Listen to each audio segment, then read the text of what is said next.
আসসালামু আলাইকুম রাসেল ভাই এবং আসসালামু আলাইকুম লিসেনার্স। আশা করি সবাই ভালো আছেন। এখন যে ঘটনাটি আপনাদের সাথে শেয়ার করবে, এই ঘটনাটি আমাদেরকে যিনি পাঠিয়েছেন তার নাম লাবিব নাজমুল নিপুণ।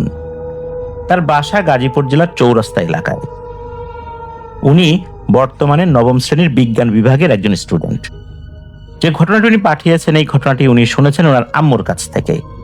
আর ওনার আম্মু এই ঘটনাটি জানতে পেরেছিলেন তার খুব কাছের এক বান্ধবীর কাছ থেকে। ঘটনাটি ঘটেছিল ওই বান্ধবীর আপন বড় ভাইয়ের সাথে। সঙ্গত কারণে সেই বড় ভাইয়ের নামটা আমরা বলছি না। ঘটনাটি ঘটেছিল রাজবাড়ী জেলার সদর উপজেলার খানগঞ্জ ইউনিয়নের বেলগাছি গ্রামে। ওই আন্টির বড় ভাই, আমরা মামা বলে সম্বোধন করব, সেই মামা উনি ব্যবসায়িক কাজে বিভিন্ন জায়গায় যেতেন। ওনার একটা কাজ পড়ে যায় পাংশা উপজেলার কোন একটা জায়গায়। এখানে বলে রাখা ভালো যে ঘটনাটি ঘটেছিল 1982-83 সালের দিকে। ওই সময়ে যোগাযোগ ব্যবস্থা এতটা উন্নত ছিল না। তবে হ্যাঁ, রাজবাড়ী কুষ্টিয়া যে মহাসড়ক এটা ছিল। তবে মামার যে কাজটি পড়ে যায়, এই কাজটি এমন একটা সময় পড়েছে যে সময়টা বেশ বিব্রতকর সময়। কেননা ওনাকে ওই সময় নির্দিষ্ট জায়গায় হাজির থাকতে হবে একদম ভোরবেলা। এখন ভোরবেলা উনি কিভাবে সেখানে উপস্থিত থাকবেন? উপায় একটা ছিল, তা হচ্ছে ওই সময়ে একটা ট্রেন ছিল, শিলিগুড়ি ট্রেন। ওই ট্রেনটা গভীর রাতে গোয়ালন্দ ঘাট, পাচুরিয়া, রাজবাড়ী, সূর্যনগর হয়ে বেলগাছি স্টেশনে আসতো। এরপর কালুখালী, এরপর পাংশা, তারপর বিভিন্ন দূরত্বে এই ট্রেনটা চলে যেত। এই ট্রেনটা বেলগাছি স্টেশনে আসতো রাত 3টার দিকে। তাই ওনাকে ওভাবে প্রস্তুতি নিতে হবে। আর ওই ট্রেনের যাত্রী কমই থাকে যেহেতু অনেক রাতের বেলা। তারপরও কিছু কিছু যাত্রী পাওয়া যায় যাদের বিভিন্ন জায়গায় যেতে হবে। উনি চিন্তা করেছেন যে গভীর রাত্রে যেহেতু রওনা দিতে হবে, তাড়াতাড়ি খেয়ে দিয়ে শুয়ে পড়ি। উনি সন্ধ্যার পরপরই তাড়াতাড়ি খাওয়া দাওয়া করে শুয়ে পড়েছেন। উনি যখন ঘুম থেকে উঠেছেন, উনি সময়টা ঠিক বুঝতে পারছেন না, কেননা ওনার কাছে কোনো ঘড়ি ছিল না, বাসায় কোনো ঘড়ি নেই। উনি বের হয়ে গেছেন। যতটুকু ওনার ধারণা, তখন রাত হয়তো বা 1টার কাছাকাছি বাজতে পারে। বাড়ির সবাই কিন্তু ঘুমে। দূর থেকে কিছু কুকুরের ডাক ভেসে আসছে, শিয়ালের ডাক ভেসে আসছে, ঝিঝি পোকার ডাক। ওই সময় যে পূর্ণিমা রাত ছিল বিষয়টা এরকম না, তবে হ্যাঁ চাঁদনি রাত ছিল। উনি কাপড় চোপড় গুছিয়ে বাসা থেকে বের হয়ে গেছেন। বাসা থেকে বের হয়ে যখন উনি ওই মেঠো পথে উঠেছেন, যে রাস্তা দিয়ে উনি স্টেশনে যাবেন, ওখান দিয়ে প্রায় 30 মিনিট ওনাকে হাঁটতে হবে। এরপরে গিয়ে উনি স্টেশনে পৌঁছাবেন। উনি যখন হাঁটা শুরু করেছেন, মিনিট খানেক হাঁটার পর উনি দেখতে পান ওনার থেকে মোটামুটি 30-40 হাত দূরে একটা লোক মনে হলো রাস্তার নিচ থেকে হেঁটে রাস্তার উপরে উঠলো। অনেক সময় দেখা যায় রাস্তার থেকে বেশ কিছুটা দূরে দূরে বিভিন্ন বাড়ি আছে, সেই বাড়ির লোকজন যদি হেঁটে এসে রাস্তায় উঠতে চায়, তাহলে রাস্তার কাছাকাছি এসে তো ওই নিচ থেকেই ঢাল বেয়ে তারপর রাস্তার উপরে উঠতে হবে। রাস্তাটা একটু উঁচুই হয়ে থাকে, যেহেতু গ্রামে অনেকেই মাঠের মধ্যে বাড়ি করেন, তাদের বাড়িটা তো রাস্তা থেকে একটু নিচু হয় আর কি। তো উনি ওরকমই দেখলেন যে একজন লোক ওই নিচ থেকে ঢাল বেয়ে উপরে উঠেছেন। উপরে ওঠার পর হাঁটা শুরু করেছেন। উনি চিন্তা করলেন যে এই গ্রামের তো সবাইকেই মোটামুটি চিনি, কে যায় দেখি, গল্প করতে করতে যাই, মনে হয় এও এই শিলিগুড়ি ট্রেনেই অন্যদিকে যাবে। তো উনি বলছেন যে ভাই কে রে, কোন বাড়ির? এই আমি তো অমুক, মানে তার নাম বলছেন। দাঁড়ান দাঁড়ান, গল্প করতে করতে যাই, ওই ট্রেনে যাবেন নাকি? তো ওই লোক আর কোনো কথা বলে না। উনি ওনার মতো করে এভাবে চিৎকার করেই যাচ্ছেন, কথা বলে না। এদিকে এই মামা, উনি যতই তাকে দ্রুত হেঁটে ধরার চেষ্টা করেন না কেন, দূরত্ব কমে না। ওই লোকের হাঁটার গতি কিন্তু একই রকম, উনি হেঁটেই যাচ্ছেন। খুব দ্রুতও যে হাঁটছেন তা না, স্বাভাবিক গতিতে হাঁটছেন, কিন্তু এই দুইজনের মধ্যে দূরত্ব কোনোভাবেই কমছে না। এভাবে মোটামুটি বেশ কিছুক্ষণ হাঁটার পর রাস্তাটা এমন একটা জায়গায় আসে, এই রাস্তার পাশেই কিন্তু রেল লাইন। রাস্তা দিয়েও হেঁটে যাওয়া যায়, রেল লাইনের ভেতর দিয়েও হেঁটে যাওয়া যায়। রেল লাইনের ভেতর দিয়ে বলতে যে দুটো লাইন পাশাপাশি সমান্তরালভাবে চলে গেছে, এর মাঝ বরাবর যে স্লিপার গুলো আছে, এটার উপর পা দিয়ে দিয়ে একটা পর আর একটা এভাবে পা দিয়ে দিয়ে দ্রুত গতিতে হেঁটে যাওয়া যায়। উনি চিন্তা করলেন যে আমি দেখি এই রেল লাইনের ভিতরে উঠে একটু দ্রুত গতিতে হেঁটে এর সামনে যাব। কেন কথার উত্তর দেয় না, ঘটনাটা কি? এই গ্রামে তো আমার কারোর সাথে ঝগড়াঝাটি নাই, উত্তর দেয় না কেন? চেহারাটা আমাকে দেখতেই হবে। এ কি চোর টোর নাকি? নাকি এই বাড়িতে কোনো খারাপ কাজের উদ্দেশ্যে এসেছিল, এখন তার মুখ দেখাতে চাচ্ছে না? এরকম বিভিন্ন রকম চিন্তা কিন্তু তার মাথায় আসছে। উনি রেলের মধ্যে ঢুকে গেছেন, অর্থাৎ দুই যে রেল লাইন আর কি, এর মাঝখানে অলরেডি উনি চলে গেছেন এবং হাঁটা শুরু করেছেন। ওই সময় ওই জিনিসটা চিৎকার করে খুব কর্কশ কণ্ঠে বলে ওঠে, রে কি কাজটা করলি রে? তোকে পাহারা দিয়ে এতক্ষণ এ পর্যন্ত আনলাম তোর ঘাটটা মটকাবো বলে, এখন তুই রেল লাইনের ভিতরে ঢুকে গেলি? বাইর হ, বাইরে বাইর হ। তখন ওই মামা তো বুঝতে পারছেন যে সর্বনাশ, উনি তো খুব দুষ্টু প্রকৃতির জিনের খপ্পরে পড়েছেন। এই জিনিসটার একটু হলে ওনাকে ধরে ফেলতো। আল্লাহ বাঁচিয়েছেন, উনি কি বুদ্ধি করে এই রেল লাইনের ভিতরে উঠে গেছেন। তখন উনি তো আর ওখান থেকে নড়াচড়া করেন না, আর ওদিকে ওই জিনিসটাও ওখান থেকে সরে না, দাঁড়িয়ে আছে। কতক্ষণ যে সময় গেছে উনি ঠিক বুঝতে পারছেন না, তবে ওনার শরীরটা চলছে না। এই রেল লাইনের ভিতরে উনি অজ্ঞান হয়ে যাবেন বলে মনে হচ্ছে, কিন্তু এখানে যদি অজ্ঞান হয়ে পড়ে যান এত রাতের বেলা, একটু পরেই তো ট্রেন আসবে, তখন তো বড় ধরনের দুর্ঘটনা ঘটবে। তারপরও উনি শরীরের সমস্ত শক্তি সঞ্চয় করে আল্লাহর নাম নিয়ে এই স্লিপার দিয়েই হাঁটা শুরু করছেন স্টেশনের দিকে। দূরে স্টেশন দেখা যাচ্ছে, স্টেশনে আলো জ্বলছে, উনি দেখতে পাচ্ছেন। উনি যখন হাঁটা শুরু করেছেন, ওই জিনিসটা মনে হলো খুব বিরক্তি নিয়েই আর এক দিকে চলে গেল, মানে তার কাজ হলো না। উনি যখন স্টেশনে গিয়েছেন, গিয়ে একটা বেঞ্চের উপর বসেছেন, বসার পরপরই ভয়ে উনি অজ্ঞান হয়ে যান। ওনার যখন জ্ঞান ফেরে তখন দেখতে পান যে আরো বেশ কিছু মানুষজন ওনাকে ঘিরে ধরে রয়েছে। তখনও রাতই আছে, মোটামুটি উনি মিনিট 20 মতো অজ্ঞান ছিলেন। লোকজন জিজ্ঞেস করছে, ভাই কি হয়েছে? ওখানে তো বেশ কয়েকজন তাকে চিনতেন, একই গ্রামের, তারাও ওই একই ট্রেনে, কেউ কালোখালী বা পাংশা যাবে, কেউ পোড়াদহ রেলওয়ে স্টেশনের ওখানে যাবে আর কি। তখন মামা ঘটনাটি খুলে বলেন এই ঘটনা। তখনও কিন্তু ট্রেন আসেনি। উনি বুঝতে পারলেন যে উনি একটু আগে আগেই বেরিয়ে গেছেন, যেহেতু ওনার হাতে কোনো ঘড়ি ছিল না। উনি রাত আনুমানিক 1টার দিকে বেরিয়ে গেছেন। উনি যদি রাত 2:30টার দিকেও বের হতেন তাহলে আধা ঘন্টার মধ্যে উনি স্টেশনে চলে আসতে পারতেন, যেটা সবসময় উনি করেন আর কি। কিন্তু তা তো হয়নি, ভুলবশত উনি বেশ দ্রুতই চলে এসেছিলেন। আর ওই সময়ে উনি এই ভয়ঙ্কর দুষ্ট প্রকৃতির জিনের খপ্পরে পড়েছেন। একটু পরে ট্রেন চলে আসে, উনি ওনার কাজে চলে যান। কাজ শেষ করে আবার যখন বাড়িতে ফিরে এসেছেন, তখন পরিবারের সবাইকে এই বিষয়টা খুলে বলেন। পরিবারের সদস্যরা তাকে একজন ভালো হুজুরের কাছে নিয়ে যান। হুজুর রুকিয়া করে দিয়েছিলেন, ওনার শরীরটা বন্ধ করে দিয়েছিলেন এবং বলে দিয়েছিলেন এভাবে রাত বিরেতে আর চলাচল করা যাবে না। এই জিনিসটা যেহেতু একবার তার নজরে পড়ে গেছে, আর এই জিনিসটা তার উপর একটা টার্গেট নিয়েছে যে তাকে ক্ষতি করবে, সে পরে আবারও আসবে। আর ক্ষতি করার জন্য আবার যদি আসে, এরকম রাতের বেলা আবার তাকে পেয়ে যায়, তাহলে নিশ্চিত ক্ষতি করবেই। এই জন্য হুজুর ওই মামাকে রাত বিরেতে বাইরে বের হতে নিষেধ করেন, যে এত রাতের বেলা একা একা চলাচল করা যাবে না।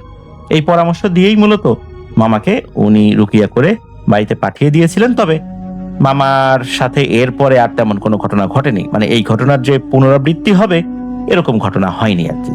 এটাই ছিল ঘটনা। ধন্যবাদ জানাচ্ছি নিপুণকে তার পাঠানো ঘটনার জন্য। এখানে একটা বিষয় বলে রাখা ভালো, যেই জায়গার বর্ণনা দেয়া হচ্ছে বা আমি দিয়েছি, এই জায়গাগুলোর সাথে কিন্তু আমি অনেকটাই পরিচিত। কেননা আমার শিশুকালের বেশ বড় একটা সময় এই জায়গা দিয়েই কেটেছে।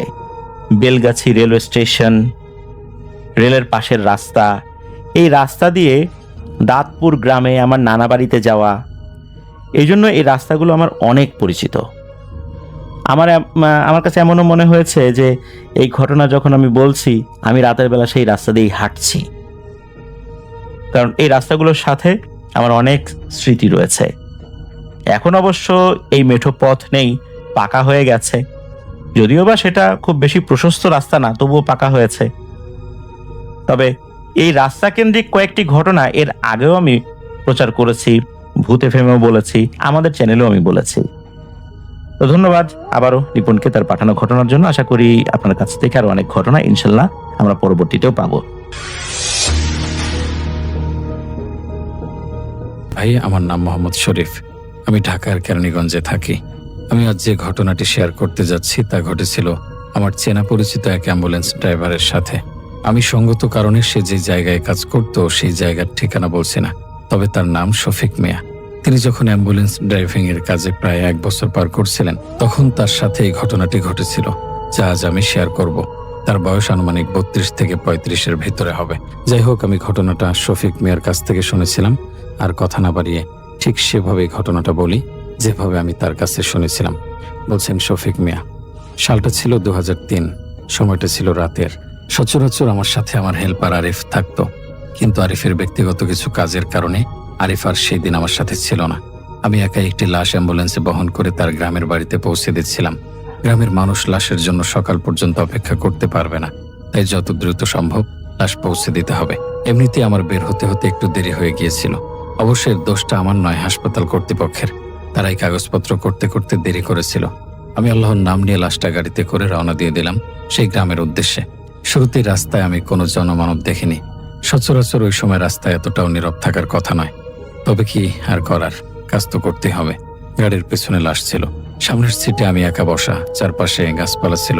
রাতের অন্ধকারে এক একটা গাছপালা যেন এক একটা দানবের মতো আমাকে ভয় দেখাচ্ছে।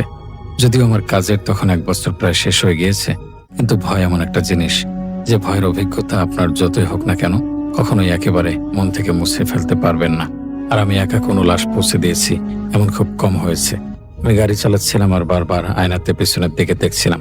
সবকিছু ঠিকঠাক ছিল, তবে আমার মনে এক অজানা ভয় বারবার উকি মারছিল। তারপরেও আল্লাহর ওপর ভরসা করে পথে এগিয়ে চলছিলাম।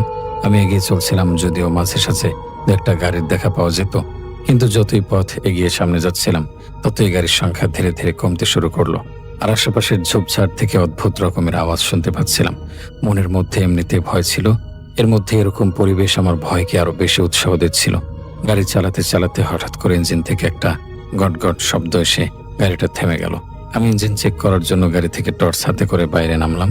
বাইরে নামার পর আমার অনুভব হলো চারপাশের জঙ্গলের মতো পরিবেশ আরো বেশি নীরব হয়ে গেছে, আর কোনো গাড়ি ঘোড়া দেখা যাচ্ছে না। আমার খুব ভয় লাগছিল তখন। তারপরেও ইঞ্জিন থেকে কিসের শব্দ বের হয়েছিল তা দেখার জন্য ইঞ্জিনের কাছে গেলাম। হঠাৎ আমি শুনতে পেলাম ঝোপঝাড়ের কাছ থেকে কেমন যেন ঝনঝন আওয়াজ আসছে। আর শুধু ঝনঝন আওয়াজ নয়, বরং কেউ যেন হাঁটছে এরকম পায়ের শব্দ শুনতে পেলাম।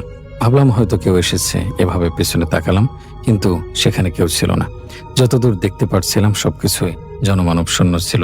আমি কিছুটা অবাক হয়ে গেলাম। তারপর ভাবলাম হয়তো কোনো জঙ্গলি জানোয়ার দৌড়ে পালিয়েছে, তাই ওই বিষয়টাকে পাত্তা না দিয়ে ইঞ্জিন চেক করতে শুরু করি। সবকিছু চেক করে দেখলাম ঠিকঠাক আছে, কোনো টেকনিক্যাল ইস্যু বা অন্য কিছুই হয়নি। আবার গাড়িতে গিয়ে উঠে বসলাম। এমন সময় আমার মনে হলো গাড়ির পেছন দিকটায় নড়াচড়া হয়েছে, যেখানে লাশ রাখা ঠিক সেইখানে। আমার সরাসরি পেছনে তাকানোর সাহস হচ্ছিল না, তাই আয়নার দিকে তাকিয়ে পেছনের দৃশ্য দেখলাম। সবকিছু ঠিকঠাক ছিল, তাই আল্লাহ ভরসা করে আবার গাড়ি স্টার্ট দিলাম। আল্লাহর অশেষ মেহেরবানিতে প্রথম স্টার্টে গাড়ি চলতে শুরু করলো। আমার সাথে ঘটা এই ঘটনাটা শুরু থেকে শেষ পর্যন্ত পুরোটাই আমার জন্য ভয়ঙ্কর ছিল। আমি গাড়ি চালাতে থাকি। কিছুক্ষণ পর আমার কানে খুব হালকা হালকা গুনগুনের আওয়াজ এলো। প্রথমে ভেবেছিলাম হয়তো রাস্তায় কোনো জায়গায় দূরে কোথাও গান বাজনা হচ্ছে, যার আওয়াজ খুব ধীরভাবে আমি পাচ্ছি। কিন্তু বেশ খানিকটা রাস্তা পার হয়ে গেলেও আমি সেই আওয়াজ, সেই গুনগুন এখনো শুনতে পারছিলাম। অর্থাৎ সেটা অন্য কোনো জায়গা থেকে আসছিল না, বরং আমার গাড়ির পেছন থেকে আসছিল। আমি গাড়ি চালাতে চালাতে পেছন দিকটায় খেয়াল করে আওয়াজটা আরো ভালোভাবে শুনতে চাইলাম। তখন আমি শিওর হয়ে গেলাম যে আওয়াজ গাড়ির পেছন থেকে আসছে, কিন্তু এত হালকা যে কি গুনগুন করা হচ্ছে তা বোঝা যাচ্ছে না। আমি নিজের মনকে মিথ্যা সান্ত্বনা দিতে শুরু করলাম। ভাবলাম আমার মনের ভুল, আর গাড়ি চালানোর দিকে মনোযোগ দিলাম। 2 থেকে 1.5 মিনিট পর আমার চলন্ত গাড়ির জানালায় কেউ একজন টোকা দিল। টোকাটা বাম পাশ থেকে এসেছিল। এইবার আমার শির দ্বারা বেয়ে এক ঠান্ডা শিহরণ নেমে গেল। ভয়ে আমি গাড়ি থামিয়ে দিলাম, আর ওদিকে জানালার বাইরে আলমারি দেখতে শুরু করলাম, কিন্তু কেউ ছিল না। আর তাছাড়া অবাক করা ভয়ঙ্কর বিষয় হলো, চলন্ত গাড়িতে কিভাবে কেউ টোকা দেবে? এটা তো খুব কঠিন একটা কাজ। এবার আমার মনের মধ্যে আরো ভয় বেশি জোরাদার হলো। আমি তাড়াতাড়ি গাড়ি চালাতে শুরু করলাম। তখন আমার শরীরের শিরা উপশিরায় ভয় দৌড়াচ্ছিল। গাড়ির গতি আমি বাড়িয়ে দিলাম। কয়েক কিলোমিটার রাস্তা পার হয়ে আসার পর গাড়িটা আবার থেমে গেল। এবার আর ইঞ্জিন থেকে কোনো আওয়াজ আসেনি, এমনিতেই হঠাৎ করে গাড়ি থেমে যায়। এবার গাড়ি থামায় আমার কিছুটা রাগ উঠে যায়, আর নিজেকে অসহায় মনে হতে শুরু করে। আমি যতই চেষ্টা করছিলাম তাড়াতাড়ি লাশটা পৌঁছে দিতে, ততই বাধা বিপত্তির মুখোমুখি হচ্ছিলাম। এবার গাড়ি যেখানে থেমেছে সেই জায়গার নীরবতা ও ভয়ঙ্কর পরিবেশ আগের চাইতে আরো বেশি ছিল। আমি সাহস করে আল্লাহর নাম নিয়ে আবার ইঞ্জিন চেক করতে শুরু করি। ভয় তো লাগছিলই। ইঞ্জিন চেক করার সময় আমার অনুভব হলো যে পিছনে কেউ দাঁড়িয়ে আছে আর আমাকে দেখছে। এমন অনুভব হওয়ার সাথে সাথেই পেছন দিকে তাকালাম, কিন্তু সেখানে কেউ ছিল না। আমার হৃদস্পন্দন বেড়ে গেল। এই অবস্থা দেখে আমি আর বাইরে থাকার সাহস করতে পারলাম না। তাড়াতাড়ি গাড়িতে গিয়ে উঠে বসলাম আর স্টার্ট দিতে শুরু করলাম, কিন্তু এবার গাড়ি স্টার্ট নিচ্ছিল না। আমি বারবার চেষ্টা করছিলাম। প্রায় 15 থেকে 20 মিনিট পার হয়ে যাওয়ার পর গাড়ি অবশেষে স্টার্ট নেয়। তারপর গাড়ি চালাতে চালাতে হঠাৎ পেছন থেকে একটা আওয়াজ এলো। মনে হলো গাড়ির পেছন থেকে কেউ নড়াচড়া করছে। মনে হচ্ছিল যেন লাশটা নড়ে চড়ে উঠলো। আমি ভয়ে ভয়ে পেছনে তাকালাম, কিন্তু সব ঠিক ছিল। লাশটা নিজের জায়গায় নিথর হয়ে পড়ে আছে, সবকিছু নিজ নিজ জায়গায় আগের মতো। আমি তখনও গাড়ি চালাচ্ছিলাম, নিজেকে সান্ত্বনা দিলাম যে এগুলো আমার মনের ভুল। আমি খুব ক্লান্ত আর ভয়ে আছি, তাই উল্টাপাল্টা কথা মনে আসছে। আমার গাড়ি কখনো চলমান ছিল। আমার অবস্থায় আমি দেখলাম কেউ একজন মনে হলো রাস্তার একপাশে দাঁড়িয়ে আছে, তবে তাকে অস্পষ্ট দেখা যাচ্ছিল। হেডলাইটের আলোতে আবছা আবছা দেখছিলাম। এমন দেখার পর আমি সাথে সাথে গাড়িটা থামিয়ে দিলাম। তারপর সামনে ভালো করে তাকালাম, কিন্তু এখন আর কাউকে দেখা যাচ্ছে না। সবকিছু ফাঁকা, সামনে দূর দূর পর্যন্ত কেউ নেই। এটা দেখে আমি নিশ্চিত ছিলাম যে কেউ না কেউ সেখানে ছিল, কিন্তু গাড়ি থামানোর পর কেউ নেই। আমি আগের চাইতে আরো বেশি জোরে গাড়ি চালাতে শুরু করলাম। আমি ভিতরে অস্বস্তি কাজ করছিল। এতক্ষণ যাবৎ আমার সাথে যা হচ্ছে তা মোটেও কোনো স্বাভাবিক বিষয় ছিল না, সেটা আমি বুঝে গেছি। গাড়ি চালাতে শুরু করলাম আরো স্পিডে। আশপাশের গাছপালা আর বাঁশঝাড় থেকে অনবরত বিভিন্ন ধরনের আওয়াজ আসছিল, যেগুলো আমাকে আরো বেশি ভয় পাইয়ে দিচ্ছিল। আওয়াজগুলো কখনো এমন ছিল যেন গাছের ডাল ভেঙে পড়ছে, পাখিরা চেঁচামেচি করছে, আবার শিয়াল ও কুকুরের একত্রে ডাক। সবচাইতে ভয়ঙ্কর ছিল পায়ে হাঁটার শব্দ। চলন্ত গাড়ি থেকে আমি পায়ে হাঁটার শব্দ পাচ্ছিলাম, কখনো খুব দূর থেকে তো কখনো একদম কাছ থেকে। বারবার আয়না দিয়ে পিছনের দৃশ্য দেখতাম, মনে হতো যেন লাশটা কেঁপে কেঁপে উঠছে। কিন্তু খুব ভালো করে যখন দেখতে যেতাম তখন সবকিছু একদম স্বাভাবিক দেখা যেত। আমি মনে মনে আল্লাহর নাম নিচ্ছিলাম, নিজেকে অনবরত সান্ত্বনা দিচ্ছিলাম, যদিও আমার মন সেই সান্ত্বনাগুলো মানতে নারাজ। কিন্তু কি আর করতাম, সবকিছু উপেক্ষা করে কোনো রকম এগিয়ে যাচ্ছিলাম। কোনো রকম আমি সে ভয়ঙ্কর রাস্তাটা পার করে যেতে চাচ্ছিলাম। আমার খুব ভয় লাগছিল। গাড়ি চালাতে চালাতে হঠাৎ মনে হলো কোনো কিছুর সাথে জোরে ধাক্কা খেয়েছে গাড়িটা। আমি গাড়ি তৎক্ষণাৎ থামিয়ে নিচে নামলাম টর্চ হাতে, কিন্তু গাড়ির সামনে কোনো কিছুই ছিল না, না কোনো জঙ্গলি পশু আর না কোনো গাছের ডাল অথবা মানুষ। টর্চ লাইটটা গাড়ির চাকার দিকে মেরে দেখলাম চাকার নিচ থেকে রক্তের ছাপ শুরু হয়ে রাস্তার সামনের দিকে চলে গেছে। হেডলাইটের আলো আর টর্চের আলো সামনের দিকে মেরে দেখলাম রক্তের ছাপ সামনে যেতে যেতে প্রায় 4-5 ফুট দূরে গিয়ে একদম থেমে গেছে। মনে হচ্ছিল যেন গাড়ির নিচে কোনো কিছু চাপা পড়েছে, যার রক্ত সামান্য দূরে গিয়ে উধাও হয়ে গেছে। ভয় আমার হাত পা কাঁপতে শুরু করলো। দৌড়ে গিয়ে গাড়িতে উঠলাম। এবার আমার কাছে গাড়ির ভেতর এবং বাহির দুটাই খুব ভয়ঙ্কর লাগছিল। গা ছমছমে এক পরিবেশের মধ্যে আটকা পড়ে গেছি। জানি না এই অদ্ভুত ঘটনা আর কতক্ষণ চলবে আমার সাথে। গাড়ি চালাতে শুরু করলাম। চলতে চলতে কিছু দূর যাওয়ার পর আবার দেখলাম রাস্তার মাঝ বরাবর ছায়ার মতো কিছু একটা ধীর গতিতে হেঁটে যাচ্ছে। হেডলাইটের আলোতে আমি স্পষ্ট দেখতে পাচ্ছিলাম না, সবকিছু সুন্দরভাবে দেখা যাচ্ছিল, শুধুমাত্র ওই ছায়াটা ছাড়া। মনে হচ্ছিল হেডলাইটের আলো ওই ছায়ার এপাশ ওপাশ ভেদ করে যাচ্ছে। ভাবলাম আবার কোনো মানুষ নাকি। হর্ন বাজালাম যাতে শেষ হয়ে যায়, কিন্তু হর্ন বাজানোর পর সেই ছায়াটা সামান্য সময়ের জন্য একবার গাড়ির দিকে তাকালো, তারপর সামনের দিকে তাকিয়ে ভ্যানিশ হয়ে গেল। ভয় আমার পিলে চমকে উঠল। মনে মনে আল্লাহ আল্লাহ জিকির করছিলাম। সেই ছায়াটা ভ্যানিশ হওয়ার সাথে সাথেই অ্যাম্বুলেন্সের পিছনে ঝাঁকুনি শুরু হলো। সেখান থেকে খটমট আওয়াজ আসছিল, মনে হচ্ছিল কোনো জিনিস নিজের জায়গা থেকে সরে যাচ্ছে। ভাবলাম এই ঝাঁকুনির কারণে আবার লাশটা পড়ে গেল নাকি। ঝাঁকুনিটা প্রচন্ড ছিল না, আবার নিজে নিজেই থেমে গেল। আমার কাজ শুধু লাশ পৌঁছে দেয়া নয়, বরং লাশকে সহি সালামতে ঠিকঠাক ভাবে পৌঁছে দেয়া। না চাইতেও আমাকে গাড়ি থামিয়ে নিচে নামতে হলো লাশটা ঠিক আছে কিনা দেখার জন্য। ভয়ে ভয়ে কাঁপতে কাঁপতে পেছনের দরজা খুললাম। আমার হাত বেয়ে এমন ভাবে ঘাম ঝরছিল যেন মাত্র হাত ধুয়ে এসেছি। দরজা খোলার পর সবকিছু স্বাভাবিক দেখলাম। লাশটা নিজের জায়গাতে ছিল, কিন্তু লাশের উপর যে কাপড়টা ছিল সেটা নিচে পড়ে আছে। ভেতরে তো বাতাস যাওয়ার কোনো রাস্তা ছিল না। আর আমার মনে আছে লাশের উপরে আমি কাপড়টা দিয়ে নিজ হাতে ঢেকে দিয়েছিলাম। তাহলে এখন প্রশ্ন হলো কাপড়টা পরলো কিভাবে? আমি তাড়াতাড়ি কোনো রকম আবার কাপড়টা দিয়ে লাশটা ঢেকে দরজা লাগিয়ে দিলাম। আমার সিটে চলে গাড়ি চালাতে শুরু করলাম। এবার সিটে বসার পর আমার মনে হলো কেউ খুব কাছ থেকে অনবরত আমাকে দেখছে। আমি আবারও গাড়ি চালাতে শুরু করলাম। চলতে চলতে কিছু দূর যাওয়ার পর আবার একটি সমস্যা দেখা দিল। রাস্তার সামনে একটা গাছের ডাল পড়েছিল, যেটা সরানোর পর গাড়ির সামনে নেওয়া যাবে, কিন্তু আমি গাড়ি থেকে নামতে চাচ্ছিলাম না। আবার না নামলে ডালও সরানো যাবে না। উপায় না দেখে আমাকে অবশেষে নামতে হলো। আমি ডালটা সরানোর আপ্রাণ চেষ্টা করছিলাম। এমন সময় মনে হলো আমার পেছনে কেউ দাঁড়িয়ে আছে। সাথে সাথে পেছনে তাকালাম, কিন্তু সেখানে কেউ ছিল না। ভয়ে আমার পা কাঁপছিল। আমি তাড়াতাড়ি গাড়ির দিকে চলে আসছিলাম। এমন সময় একটি চাপা আওয়াজ শুনতে পেলাম, দাঁড়াও, যেও না। এই আওয়াজটা খুব হালকা আসছিল, কিন্তু আমি স্পষ্ট শুনতে পেলাম। আমি তারপরেও গাড়িতে উঠে বসলাম, ভাবলাম এখান থেকে ফিরে যাব। আমি ওই আওয়াজটা ভোলার চেষ্টা করছিলাম, কিন্তু বারবার মনে পড়ে যাচ্ছিল। মনে হচ্ছিল আমার মাথার ভেতর থেকে আওয়াজ বের হচ্ছে। আমি খুব দ্রুত গতিতে গাড়ি চালাতে শুরু করলাম। আমার মনে হলো রাস্তার দুই পাশের গাছগুলো অনেকটা কাছে চলে এসেছে, মনে হচ্ছে রাস্তার উপরে উঠে যাবে এমন অবস্থা। গাড়ি চালাতে চালাতে আরো খেয়াল করলাম রাস্তা কেমন যেন ধোঁয়াশা ধোঁয়াশা হয়ে যাচ্ছে, কিন্তু সেটা শীতের সময় ছিল না যে কুয়াশার কারণে এমন দেখা যেতে পারে। হঠাৎ সেই ছায়াটা একবার আমার চলন্ত গাড়ির ডান দিকে চলে যাচ্ছিল, কখনো বাম দিকে, আবার কখনো আয়নায় তাকিয়ে দেখতাম গাড়ির পেছনে। আমার বুঝতে বাকি ছিল না যে এটা খারাপ কোনো জিনিস। মনে মনে বারবার আল্লাহর নাম নিচ্ছিলাম। মনে হলো লাশটা কেউ যেন টেনে হিঁচড়ে নিচে নামাচ্ছে। আমি ভয়ে ভয়ে সিটের পাশে থাকা ছোট্ট জানালা দিয়ে লাশটা দেখার চেষ্টা করলাম। এবার আমি যে অবস্থা দেখলাম তাতে আমার পিলে চমকে উঠল। আমি দেখলাম লাশটা নিচে পড়ে আছে, সাথে সাথে আমার শরীরে কাঁপুনি শুরু হয়ে গেল। আমি আর লাশটা ওঠানোর জন্য গাড়ি থেকে বের হওয়ার সাহস করতে পারছিলাম না, কিন্তু প্রচন্ড অন্ধকার ছিল চারিদিকে। লাশটা যে স্ট্রেচার থেকে নিচে পড়ে গেছে শুধু সেটাই বুঝতে পারছিলাম, তবে নিচে পড়ে কোন অবস্থায় আছে তা দেখতে পারছিলাম না।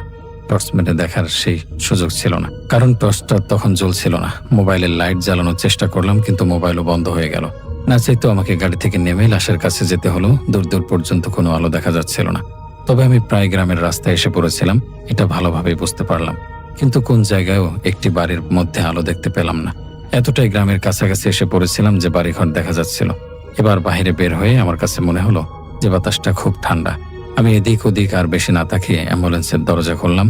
অন্ধকারে যা দেখলাম তা দেখার পর আমার মুখ দিয়ে জোরে এক চিৎকার বের হয়ে গেল। আমি দেখলাম স্ট্রেচারের ওপর লাশটা রাখা, আর ওপর চাদর দিয়ে ঢাকা আছে, কিন্তু একটু আগেও আমি দেখেছি লাশটা স্ট্রেচারে ছিল না, তাই ভেবেছিলাম নিচে পড়ে গেছে, কিন্তু এখন এসে দেখি লাশ নিজের জায়গায় আছে। আমি তাড়াতাড়ি ধাপ করে দরজা লাগিয়ে দিলাম আর দৌড়ে সিটের দিকে যাচ্ছিলাম। তখন আমার গাড়ির হেডলাইটগুলো বন্ধ হয়ে গেল, কিন্তু আমি গাড়ির মধ্যে বসে পড়লাম। এবার গাড়ির মধ্যে বসে পড়ার পর আমার এমন একটা জিনিসের কথা মনে পড়লো যে আমার মাথাটা একদম ঘুরিয়ে দিয়েছিল। আমার মনে পড়লো যে আমি তো রাস্তার মাঝখানে গাছের ডাল সরাতে না পেরে আবার উল্টো রাস্তা ধরেছিলাম। ভেবেছিলাম ফেরত চলে আসব। তাহলে আমি কিভাবে এই গ্রামের রাস্তায় এসেছি? এই জিনিসটা আমাকে অনেক ভাবিয়ে তুললো। আমার মনে হয় আমি ঘরের মধ্যে চলে গিয়েছিলাম। কিছুতেই মনে পড়ছিল না যে আমি আবার কিভাবে রাস্তায় এসেছি। ভয়ে আমি অনবরত ঘামতে শুরু করলাম। গাড়ি স্টার্ট দিচ্ছিলাম, কিন্তু নিচ্ছিল না। হঠাৎ আমার কি মনে হলো আমি গাড়ি থেকে নেমে ওই বাড়িগুলোর দিকে হাঁটা শুরু করলাম। বাড়িগুলো খুব একটা দূরেও ছিল না। কিছু সময় হাঁটার পর এক বাড়ির দরজায় টোকা দিলাম, কিন্তু দরজা খুলল না।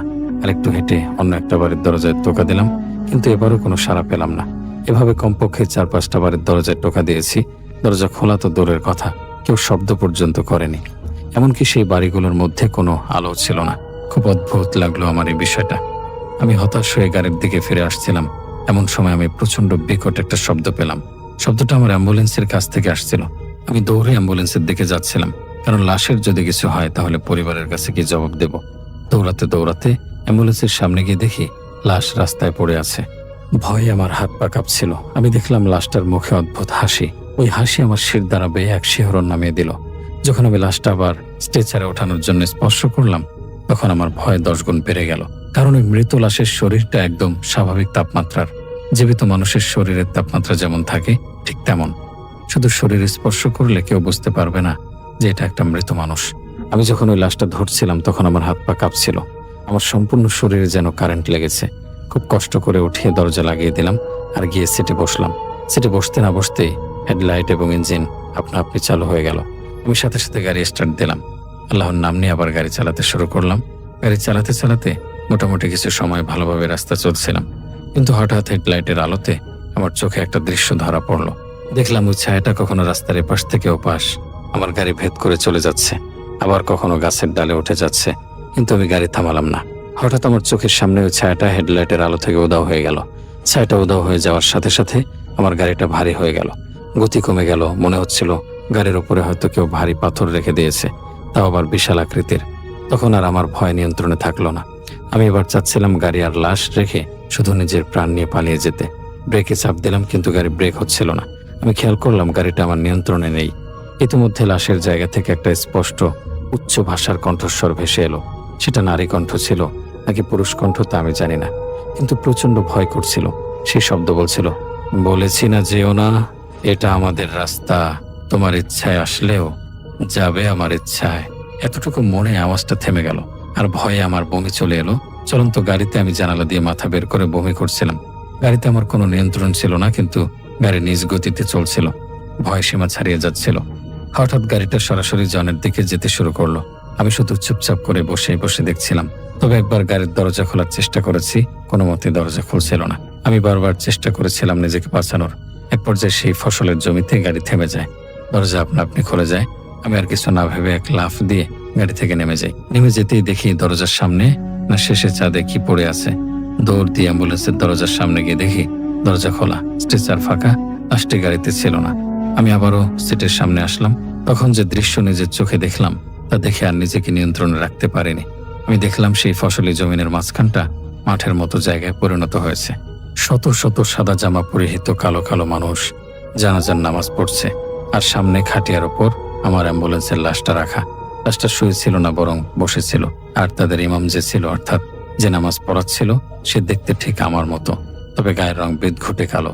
এতটুকু দেখার পর আমি মাগো বলে এক চিৎকার দিয়ে জ্ঞান হারিয়ে ফেলি। তারপর কি হয়েছে তা আমি জানি না, তবে জ্ঞান ফিরে আমি দেখি সেই লাশের পরিবারের বাড়িতে শুয়ে আছি। আর তাদের কাছ থেকে জানতে পারি যে তারা আমাকে তাদের বাড়ি থেকে কিছুটা দূরে ফজরের সময় অজ্ঞান হয়ে পড়ে থাকতে দেখেছিল। লাশ নাকি গাড়ির ভেতরে ছিল, আর আমি গাড়ির দরজার সামনে পড়েছিলাম। সকালে মানুষ যখন ফজরের নামাজ পড়তে যাচ্ছিল, তখন এক বৃদ্ধ লোক আমাকে দেখে আর আশপাশের মানুষ ডাক দেয়। সেখান থেকে একজন ওই লাশের মুখ চিনে তাদের পরিবারের মানুষকে খবর দেয়, আর তারা এসে লাশ নিয়ে যায়। আমাকেও নিয়ে আসে। আমার যখন জ্ঞান ফিরছিল, তখন আমার সম্পূর্ণ শরীর ব্যথায় জড়ো জড়ো হয়ে গিয়েছিল। জ্বরে শরীর পুড়ে যাচ্ছিল, আমি উঠতেও পারছিলাম না। তখন লাশের পরিবারকে অনুরোধ করলাম আমাকে কোনো মতে হাসপাতালে পৌঁছে দিতে। তারা আমাকে বলল যে আমার শরীরটা একটু ভালো হলে দিয়ে আসবে, কিন্তু রাতে আমি যে অবস্থায় পড়েছিলাম সেগুলো মনে পড়ায় একদণ্ড এখানে থাকার সাহস হচ্ছিল না। আমি জোরাজুরি করতে শুরু করলাম, তাই তারা রাজি হয়ে আমাকে সেই দিন সকালেই গাড়িসহ হাসপাতালে নিয়ে এলো। এরপর টানা 3 মাস আমি কাজে যাইনি, তাই সেখান থেকে আমার চাকরিটা হাতছাড়া হয়ে যায়। তবে চাকরির হাতছাড়া হওয়ার পর আর কখনো অ্যাম্বুলেন্স ড্রাইভিং এর কাজে যাওয়ার সাহস হয়নি আমার। আমার জীবনে এই ঘটনা একটা চরম শিক্ষা ছিল। সেদিন আল্লাহর অশেষ মেহেরবানির কারণে হয়তো আমি বেঁচে ফিরেছি। আসসালামু আলাইকুম রাসেল ভাই, আমি একটু পরিচয় দিই কারণ অনেক লিসেনার্স নতুন নতুন এসেছে। আমার নাম ডক্টর আলী। তো আজকে যে ঘটনাটা নিয়ে আসছি, তার নাম কাদের। তার বন্ধুর চাচা মানে কাদের সাহেবের চাচা পারিবারিক কারণেই সুইসাইড করেছিলেন। তার স্ত্রীর সাথে তার ছাড়াছাড়ি হয়ে যাওয়ায় হতাশায় তিনি আত্মহত্যা করেছিলেন 2000-এর দিকে। উনি যেই রুমে থাকতেন সেই রুমে তার লাশ পাওয়া যায় ফ্লোরে। ধারণা করা হয় যে বিষ খেয়েছিলেন। পরে পুলিশ এসে লাশ নিয়ে ময়না তদন্তের জন্য লাশ নিয়ে যাওয়ার পর সেই রুমটা তালাবদ্ধ করে দিয়ে যায় পুলিশ। গ্রামের এলাকা ছিল, আর কাদের সাহেবের চাচা ছিলেন একজন ডোম। উনি নিজে লাশ আনা নেওয়ার কাজ করতেন, আর দরকার হলে পোস্টমর্টেম করতেন। কাদের সাহেবের চাচার নাম ছিল সুক্কুন আলী। তো যেদিন সকালে তার লাশ পাওয়া যায় সেদিন সন্ধ্যার পর থেকে সেই দরজা পেটানোর শব্দ হচ্ছিল, যা শুনে ভয়ে সে বাড়ির লোকজন রাতেই ঘুমাতে পারেনি। দরজার কারাগুলো মনে হচ্ছিল ঝনঝন করেছে সারা রাত। একটু পর কড়া নাড়ছিল, ধূপ ধূপ শব্দ। ভোরের পর শব্দটা থেমে যায়। তো সুক্কুন আলীর বড় ভাই আর আত্মীয়রা এমন অবস্থা দেখে সকালেই মসজিদের হুজুরা নিয়ে আসে। তাদের বাড়ি বন্ধ করে এবং ওই ঘরের সীমানাটা বাদ দিয়ে, আর পুলিশও তার লাশ নিয়ে আসে দাফনের জন্য। লাশ দাফন দেওয়া হয় একটু দূরে বাঁশঝাড়ে, কারণ আত্মহত্যার লাশ গ্রামে তখন দূরে বা লোকজন যায় না এমন জায়গায় দাফন করা হতো। তো সুক্কুন আলীর লাশ দাফনের আগে তার বড় ভাই মানে কাদের সাহেবের বাবা দেখেছিলেন যে তার ভাইয়ের মুখে একটা হাসিটা এমন যে লোকটা এখনো জীবিত, শয়তানি হাসি। এদিকে পুলিশ তাড়া দিচ্ছিল তাড়াতাড়ি দাফনের জন্য। সেই লাশ দাফন দিতে সেখানে ছিলেন হাসুন ব্যাপারী, যিনি ছিলেন সুক্কুন আলীর বন্ধু, আর তিনি ওনার সাথে টুকটাক কাজ করতেন। তিনি সারা রাত লাশের সাথে। ওনারা ইশারা ইঙ্গিতে বুঝাচ্ছিলেন লাশের সাথে সমস্যা আছে, তাই দেরি করা যাবে না। ওনাকে দাফন দিয়ে দেওয়া হয়, আর ততক্ষণে হাসুন ব্যাপারী শুনে ফেলেন যে সুক্কুন আলীর ঘরে দরজা সারা রাত পেটানো হয়েছে। তো হাসুন ব্যাপারীর দাফনের পর কাদের সাহেবের বাবাকে একদিক দিয়ে নিয়ে যান। কাদের সাহেবের বাবা জিজ্ঞেস করেন হাসুন ব্যাপারীকে যে, বলো তো ভাই, আমার ভাইয়ের মুখে হাসি কেন? এমন হাসি তো জীবনেও দেখি নাই। তখন হাসুন ব্যাপারী বলে, তোমরা শুনো না কি হয়েছে? আর উনিও বলতে চাইছিলেন না। সেই রাতেই এলাকা ছেড়ে স্ত্রী সন্তান নিয়ে চলে যায় হাসুন ব্যাপারী তার স্ত্রীর বাড়িতে। কারণ হাসুন ব্যাপারী জানতো সবকিছু যা কেউ জানতো না তখন পর্যন্ত। রাতে টিপ টিপ বৃষ্টি পড়ছিল, সবাই আগে আগে ঘুমাতে চলে যায়। আর সাথে সেই সাথে গায়ে কাটা দেওয়ার মতো থমথম একটা পরিবেশ ছিল কাদের সাহেবদের বাড়ির ভেতর। রাতে কাদের সাহেবের বাবা একটা শব্দ শুনে ঘুম থেকে উঠে যায়।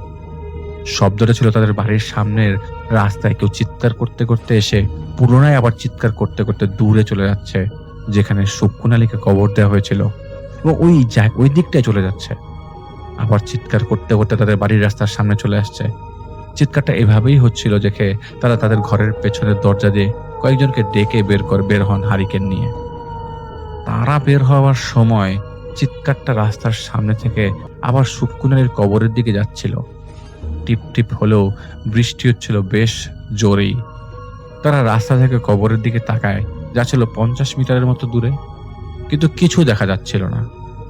আর চিৎকারটাও তাদের দিকে আসছিল তখন। সুস্পষ্টভাবে ওনারা শুনছিল চিৎকারের শব্দ তাদের দিকেই আসলো। যেভাবে একজন মানুষ চিৎকার করতে করতে আমাদের সামনে দিয়ে যাবে, সেভাবেই চিৎকার করতে করতে যাচ্ছিল কেউ, যাকে কেউ চোখে দেখতে পাচ্ছিল না। চিৎকার করে দৌড় দিয়ে যাওয়ার শব্দ তারা পেল, যেন অদৃশ্য কেউ দৌড় দিয়ে তাদের সামনে দিয়ে চলে গেল। আর চিৎকারটা ভেসে এলো মাথার উপর থেকে। কাদের সাহেবের বাবা উপরের দিকে তাকিয়ে এক মুহূর্তের জন্য অল্প আলোতে দেখলেন তার ভাই সুক্কুন আলী গাছে বসা। তিনি হারিকেন ফেলে দৌড় দেন চিৎকার দিয়ে। সাথে সাথে যে কজন ছিলেন তারাও দৌড় দেন। কিন্তু ওই যে চিৎকার দিতে দিতে একবার বাড়ির রাস্তা থেকে কবর পর্যন্ত যে যাচ্ছিল, সেই চিৎকার তাদের সামনের দিক দিয়ে আসতে থাকে তখন। আর তারা বিদ্যুৎ চমকানিতে দেখতে পায় ঘাড় পর্যন্ত চুল, সাদা গেঞ্জি পাগুলো, মোটা লোমশ একটা মানুষ তাদের দিকে আসছে দৌড় দিয়ে। তারা যে যার মতো এদিক সেদিক দৌড় দিতে থাকে। আর তাদের বাড়ির লোকজন এবং আশেপাশের কয়েকজন পাশের বাড়ির লোক সহ এই কাদের সাহেবের বাবা চিৎকার শুনে বের হয়ে আসেন। তারপরে তারা ওনাদের বাসায় নিয়ে যান। তখন তুমুল বৃষ্টি শুরু হয়েছে। বাড়ির উঠানে কয়েক ঘরের শরিকরা ওনাদের সাথে ওনাদের তথাকথিত সোনার উপর পানি খাওয়াচ্ছিল। তাদের একজন যখন বলছিল হাঁপাতে হাঁপাতে যে সুক্কুনকে দেখেছে গাছের উপর বসে থাকতে, তখনই ধাম ধাম করে সুক্কুন আলীর সেই তালা দেওয়া ঘরের ভেতর থেকে কেউ বাড়ি মারতে থাকে। ভেতর থেকে, ঘরটা কিন্তু বাড়ি থেকে তালা দেওয়া। ঠক ঠক ঠক ঠক এভাবে 3 বার বাড়ি মারছিল। বাড়ির লোকেরা মনে করে সুক্কুন আলীর ভূত এসব করছে। সে রাতে ফজর পর্যন্ত এভাবে শব্দ হচ্ছিল, ঠক ঠক ঠক ঠক। সকাল হওয়ার সাথে সাথে তারা একজন আলেমের কাছে যান, মাইল 10 দূরে। ওনাকে যে বলে এবং বলার পর উনি নিজে আসেন দুপুরের দিকে। যেহেতু দরজায় তালা দেওয়া ছিল না, আসলে শেকলে বাঁধা ছিল, তাই শেকলটা খুলেন। আর ঘরটায় তিনি প্রবেশ করতেই তিনি বের হয়ে এসেন সাথে সাথে। আর দরজা লাগিয়ে দিয়ে বলেন, সত্য কথা বলো, কি হয়েছে এখানে? কাদের সাহেবের বাবা মানে সুক্কুন আলীর ভাই বলেন, হুজুর, আমরা আপনাকে যা যা হয়েছে তাই বলেছি। তখন আলেম নির্দেশ দেন এই বাড়ির বাইরে সবাইকে চলে যেতে, কয়েকজন ছাড়া। আর সেই কয়েকজন ঘরে ঢুকে দেখতে পান সুক্কুন আলীর লাশ, দাফন দেওয়া লাশ, কাপড়হীন অবস্থায় ঝুলে আছে। আর কাফন দিয়েই ফাঁস দেয়া লাশটা। মুখে সেই হাসিটা, ঠোঁটের কোনাগুলো যেন ছুঁয়ে কান পর্যন্ত, যা দেখলে যে কেউ ভয় পাবে। আলেম নিজে দোয়া পড়তে পড়তে লাশকে নামায়। পুলিশ এসেছিল, কিন্তু তারা লাশ নামায়নি, কারণ পুলিশের এক সদস্য বলেছিলেন লাশ থানায় নেওয়ার পর থানায় উদ্ভট সমস্যা হচ্ছিল, আর লাশ শুধু বসে যাচ্ছিল বারবার।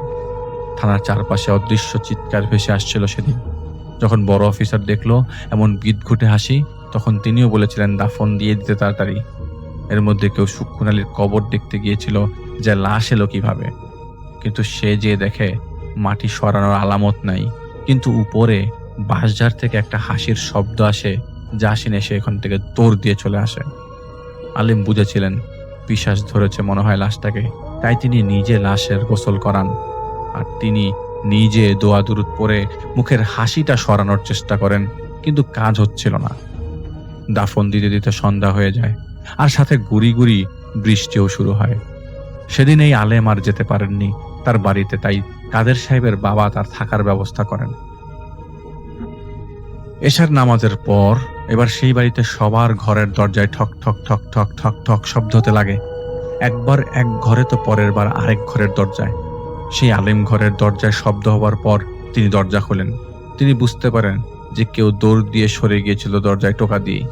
তিনি দরজা বন্ধ করে হারিকেনটা ঠিক করতে যাবেন, তিনি তখন দেখতে পান শুক্কুন মিয়া বসে আছে ঘরের এক কোনায়, সারা শরীর ভেজা, মুখে সেই শয়তানি হাসি আর জিভটা দাঁতের মাঝে চাপা।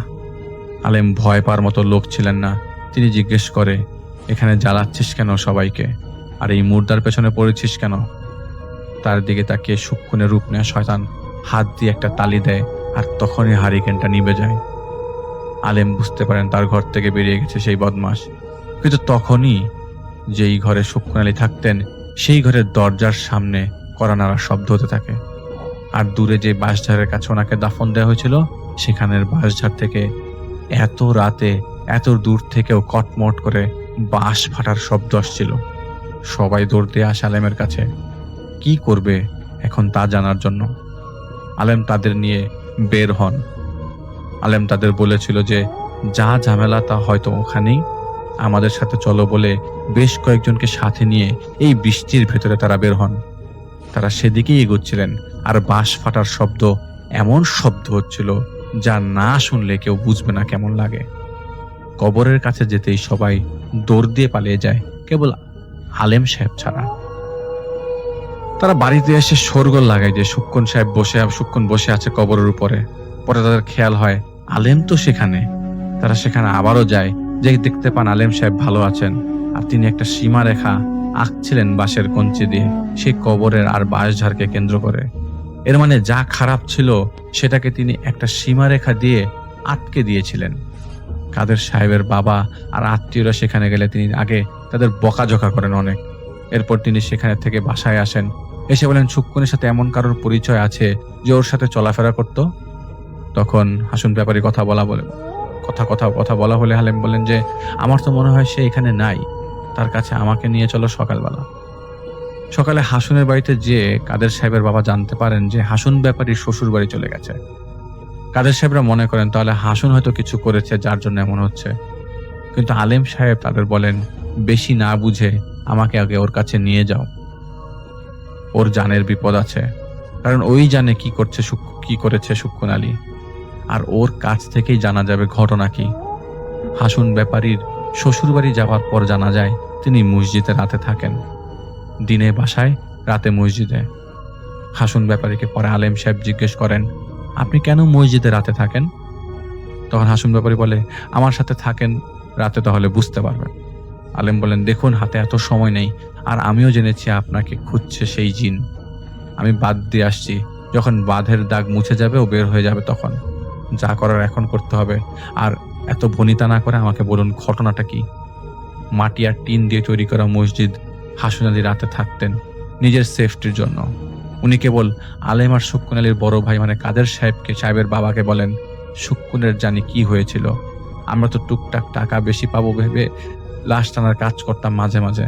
একদিন দেখলাম কোথা থেকে একটা লাশ নিয়ে আসছে 14-15 বছরের ছেলেটা নাকি গলায় দড়ি দিয়েছিল, থানা থেকে ছেড়ে দিল দুপুরবেলায়। লাশ নিয়ে দিয়ে আসতে হবে 6 মাইল দূরের এক এলাকায়। হাসুন ব্যাপারী বলেছিল আলেমকে লাশ নিতে সন্দেহ হয়ে গেছিল, অন্ধকারও নেমে গেছিল। হাতে টানা বাহনের তারা লাশ নিয়ে যাচ্ছিল, সামনে হাসুন ব্যাপারী, পেছনে শুক্কুন আলী বলে উঠে, এই হাসুন দেখ লাশ আমার দিকে তাকিয়ে আছে। হাসুন বলে, এত দিকে না খেয়াল করে চলতে থাক। তাও শুক্কুন আলী কথা বলছিল ওনার সাথে যে দেখ আমার দিকে তাকিয়ে আছে, মুচকি হাসি দিচ্ছে দেখ। হাসুন আর পাত্তা দেননি, কারণ হুট করেই নাকি লাশটা বসে যায়। ওনারা আসলে ভয় পাওয়ার লোক না, কারণ তারা এভাবে লাশ নেবার সময় অনেক কিছুই দেখেছেন। তাই শুক্কুন আলী বলে উঠে, হাসুন থামরে, লাশ বসে গেছে, ঠিক কর। হাসুন এসে লাশ শোয়ান। এবার তিনি খেয়াল করেন লাশের মুখে একটা হাসি, ঠোঁটের কোনা পর্যন্ত, কান পর্যন্ত হাসি পৌঁছে গেছে। হাসুন শুক্কুন আলীকে সামনে যেতে বলেন, কারণ হাসুন জানতেন শুক্কুন লাশ কাটার কাজ করেছে, আর লাশ যেহেতু হাসছে মানে সমস্যা তো আছেই। চাই সুক্ষণ যাতে বারবার পথে না থামে আর এই ব্যাপারে নিয়ে কথা না বলে, সেজন্য পেছনের দিকে তিনি চলে যান আর সুক্ষণকে সামনে যেতে বলেন। তারা গাড়ি ঠেলে নিচ্ছেন। একটা চরের সামনে দিয়ে তারা যাচ্ছিলেন জিকির করতে করতে। হাসুন ব্যাপারীর চোখ বারবার ওই হাসিতে দিকে যাচ্ছিল দেখে সে তার গামছা দিয়ে লাশের মুখটা ঢেকে দেয়। হালকা শীত ছিল তখন। চরের মাঝে কুয়াশা তেমন ছিল না, কিন্তু একটা কাকতারুয়া ছিল ওই চরে।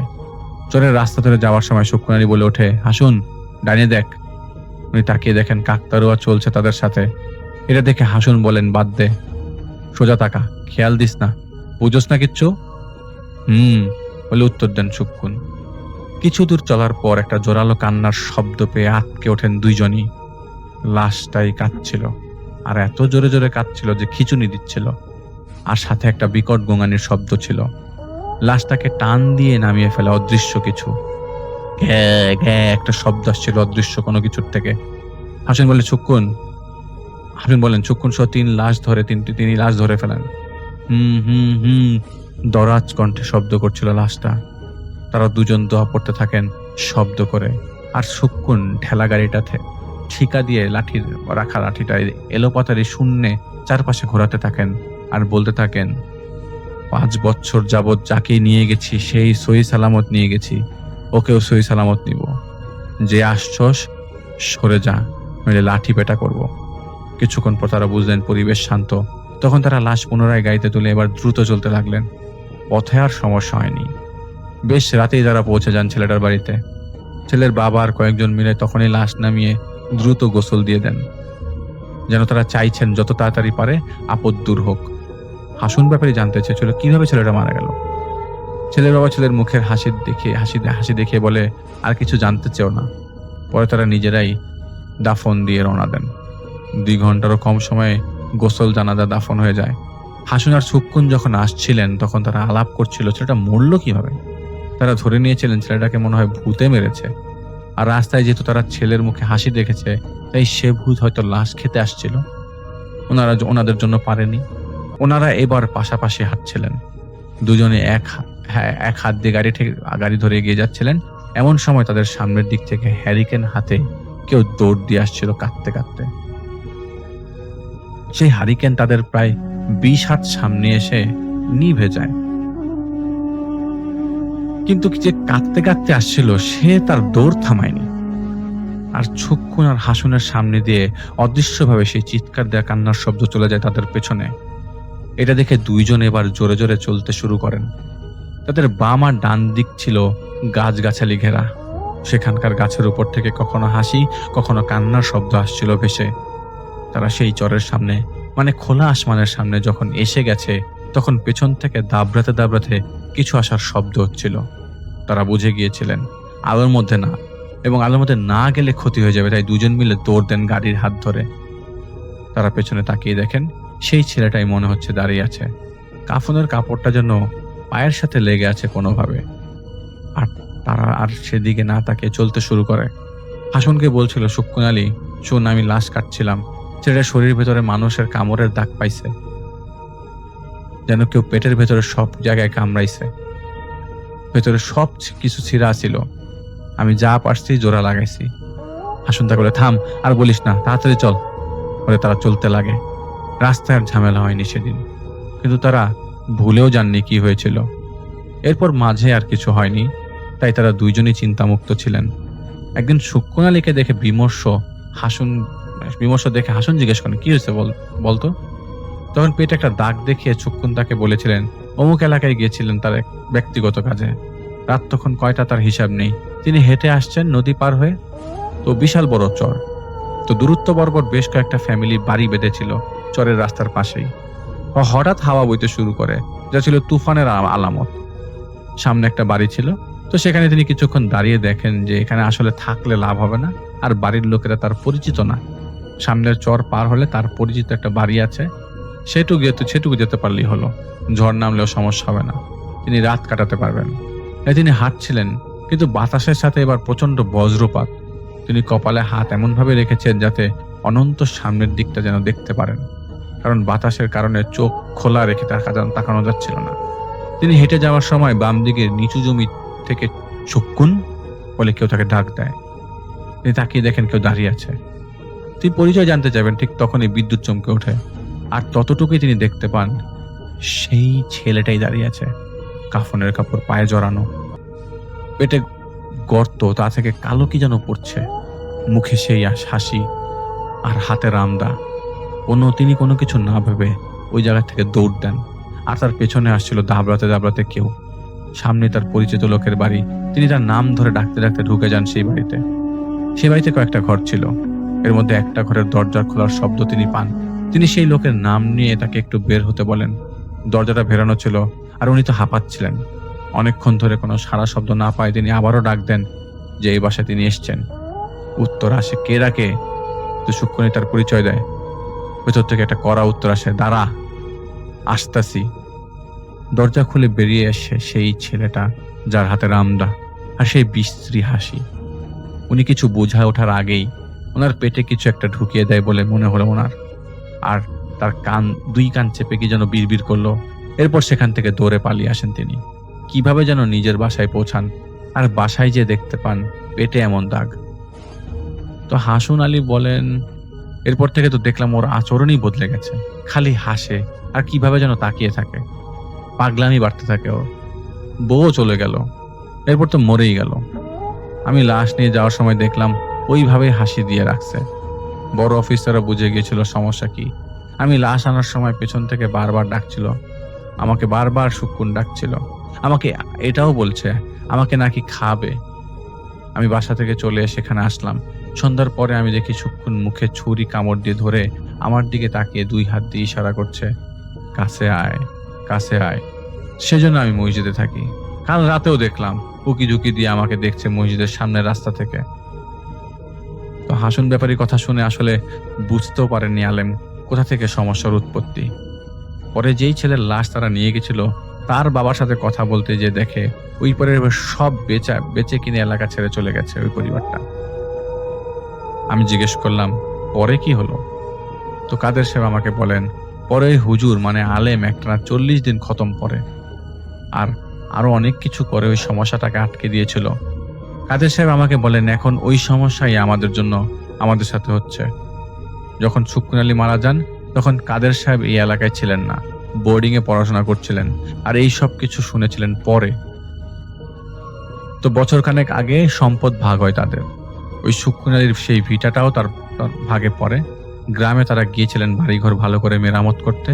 আর কাদের সাহেব বাকি সবার কথা মেনে শুক্কুন আলীর ঘরকে সবকিছু থেকে আলাদা রাখেন। এবার ঘরের দিক পরিবর্তন করা হয়। সেই হিসেবে এখন শুক্কুন আলীর ঘর পেছনের দিকে হয়ে গেল, আগে যা ছিল সামনে।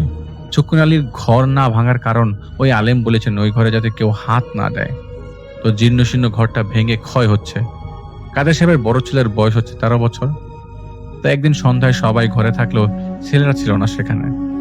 ঢাকার ছেলে উঠানের বাইরেও যেত না। সেই ছেলেকে খুঁজে পাওয়া যাচ্ছিল না। কে যেন খুঁজতে খুঁজতে ঘরের পেছনের দিকে চিৎকার দিয়ে ডাকতে থাকে সবাইকে। দৌড় দেয় সেখানে যে কাদের সাহেব তার ছেলেকে পায়। ভালোই ছিল ছেলে, কিন্তু তার মুখে একটা হাসি, সেই হাসি যা শুক্কুন আলীর মুখে ছিল। ছেলেকে নিয়ে যাওয়া হয় হুজুরের কাছে।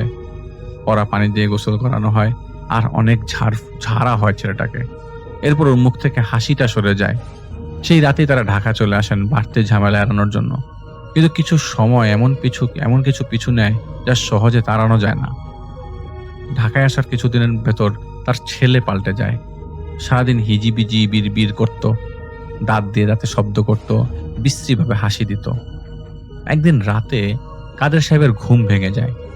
তিনি উঠে দেখতে পান, পানি উঠে খেতে হবে এমন সময় দেখতে পান দুটা কালো পা সরে গেল তার রুমের দরজার সামনে থেকে।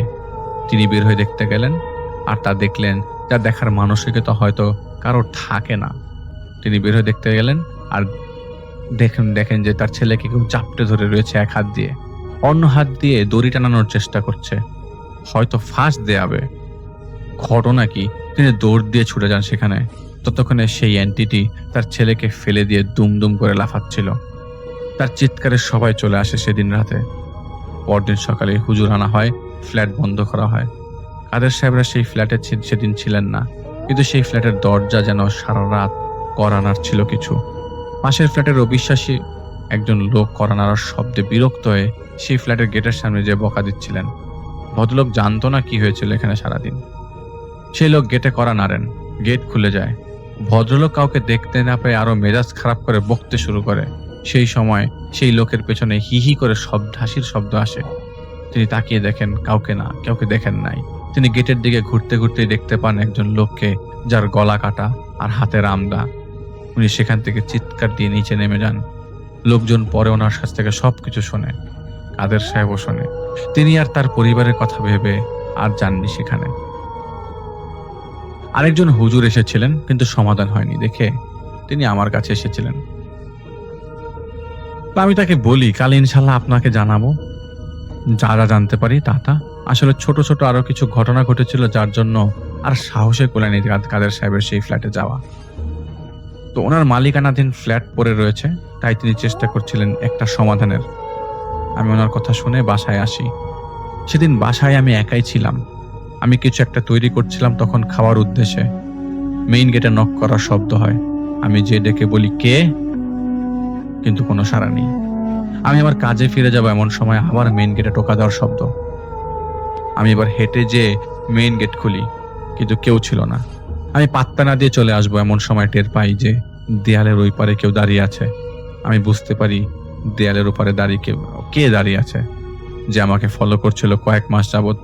পর্দার ওপার থেকে সেই এন্টিটি। আমি বলি, ভেতরে আসতে পারেন দরকার হলে। এটা বলে চলে আসি আমি ঘরে। রান্নায় মন দিই। এমন সময় একটা নিস্তব্ধতা ছেয়ে যায় চারপাশে, তীব্র নিস্তব্ধতা। এমনকি ঘরের আলো নিভে যায়। আর আমি সার্কিট ব্রেকার ট্রিপ করার শব্দটা পর্যন্ত পেয়েছিলাম। আর আমি স্পষ্ট টের পাই সে আমার ঘরে প্রবেশ করছে। আর সেই সবার আগে দরাজ কণ্ঠে আমাকে বলে, তোমাকে হাজির হবার পরোয়ানা নিয়ে এসেছি, ফরমান নিয়ে এসেছি। আমি রান্নাঘরে দাঁড়িয়ে থেকে জিজ্ঞেস করি, কেন? সে আমার দিকে এগিয়ে এসে বলে, তামাশার মতো করে বলে, ইনসান সব সময় নাদান কোমল রূপ দেখায় উপরে, ভেতরে সাজিয়ে রাখে কটু রূপ। তুমি নিয়ম ভেঙেছ, তোমার জন্য ভারসাম্য হারিয়ে গিয়েছিল, আর তোমার জন্য এই সব কিছু বদমাশ ফারার হয়ে গেছে। বছরের পর বছর এভাবেই চলছিল সব, আর তোমার মতো একজন এসে সবকিছু বিগড়ে দিয়ে গেছে। স্বইচ্ছায় যেতে হবে। আমি তাকে ধাম করে মুখের উপর বলি, না। সে যে রেগে গিয়েছে তা আমি বুঝতে পারছিলাম, কিন্তু আমি গ্যাসের আগুনে যতটুকু দেখছিলাম ততটুকু আলোতে রান্নায় মন দেওয়ার ভান করি। আর সে উত্তর দেয়, তুমি একটা বেয়াদব, এটা কি জানো? আমি তাকে বলি, যার সাথে কেউ কোনোদিন কথা বলেনি তার সাথে কথা বলতে এসে শুরুতেই হুমকি দিলে সে তো ভদ্রতা দেখাবে না, তাই না? আমি উত্তর দেওয়ার পর সে আরো রেগে যায়, একটা চেয়ারে সে ধাক্কা দেয়। আমি তা শুনে তাকে সাবধান করে বলি, আমি অনুমতি দিয়েছি আমার ঘরে মেহমান হিসেবে এসে অবচেতনতা দেখানোর জন্য না। আমি কোথাও যাব না। এটা ঠিক নিজের উপর কাবু রাখতে পারিনি, তাই ভুল করেছি। মাঝির কোনো দোষ নেই, উনি শুধু আমাকে দেখে রেখেছিলেন। কিন্তু আবারও বলি, আমি যাব না কোথাও। তখন সে বলে, ওপারের বান্দারা খুশি হবে না এটা শুনে, যে একটা ইনসান ঘাড় বাঁকা করে তাদের ফরমানকে ঠুকরে দিচ্ছে। আমি ক্যাজুয়ালি গাধার মতো বলে বসি, আমার কোনো কিছুতেই ফারাক পড়ে না। এটা শুনে সে আমাকে বলে, এপারে সে জবাবদিহি করতে হবে, মাঝি জবাবদিহির আওতায় পড়ে না, কিন্তু মাঝির সাওয়ারি সকল নিয়মের আওতায় পড়ে। ভালোই হাজির হয়ে যাও, নাহলে টেনে হিচড়ে ঘাড় ভেঙে ধরে নিয়ে যাব। এটা শুনে আমি চেঁচিয়ে উঠি আর তাকে বলি, ভার মে যা তু, আর ভার মে যায় তেরি সাপকে সাপ, বের এখান থেকে, আমি কিন্তু বোতলে ভরতে জানি। তখন সে আমার সামনে আসে, যেন সে ঝুঁকে আছে আমার দিকে, আর তার চেহারাটা দেখা যায়, যার চেহারাটা সে আমাকে দেখায় যা আমি গ্যাসের আগুনে দেখি। সে আমাকে কিছুই না বলে গায়েব হয়ে যায়। তখনও বুঝিনি আরেক ঝামেলায় জড়াতে যাচ্ছিলাম। তখন রাতে আমির সাহেবকে ইচ্ছা করে বলিনি কি হয়েছিল, শুধু কাশেম সাহেবের কথা বলি। আমির সাহেব আমাকে জানান, দেখো কিছু তো জানতে পারছি না। ওই কাদের সাহেবের কথা বলি, যে কিছু তো জানতে পারছি না, কাল ওই ফ্ল্যাটে যাও কাল তুমি, আমরা আর একটু খোঁজ নিয়ে আসি। আমরা একটু দেরি করব, যাতে যে আছে সে যাতে টের না পায়, সে যাতে শুধু তোমাকেই মনে করবে, শত্রু আর কাউকে না। আমরা দেখি আর কিছু জানতে পারি কিনা। এই কথা বলে তিনি চলে যান। ওনার কথা মতো আমি চাবি নেই আর সেই ফ্ল্যাটে যাই। চাবি দিয়ে লক খুলতে যাব এমন সময় নক করার শব্দ আসে গেটের ভেতর থেকে। আমি কোনো কিছু না ভেবে গেট খুলি আর তালাটা গেটের ছিটকিনের সাথে লাগিয়ে দিই, যা আমি সব সময় করি। আমি কিছু সময় নিয়ে চারপাশে তাকাই আর বাম দিকের একটা রুমের ভেতর কেউ আছে তা বুঝতে পারি। আমি ঘরে ঢুকি। আমার কাছে কেমন আজব লাগছিল চারপাশ, আয়রনের গন্ধ পাচ্ছিলাম। আমি সেই রুমটা থেকে কান্নার শব্দ আসছিল ফুপিয়ে ফুপিয়ে। ডাইনিংটা নড়ে চড়ে ওঠে, অথচ কেউ ছিল না। মাথার উপরের ফ্যানটা ঝাঁকি দিয়ে উঠে যেন হাত দিয়ে কেউ ফ্যানটা নাড়ালো।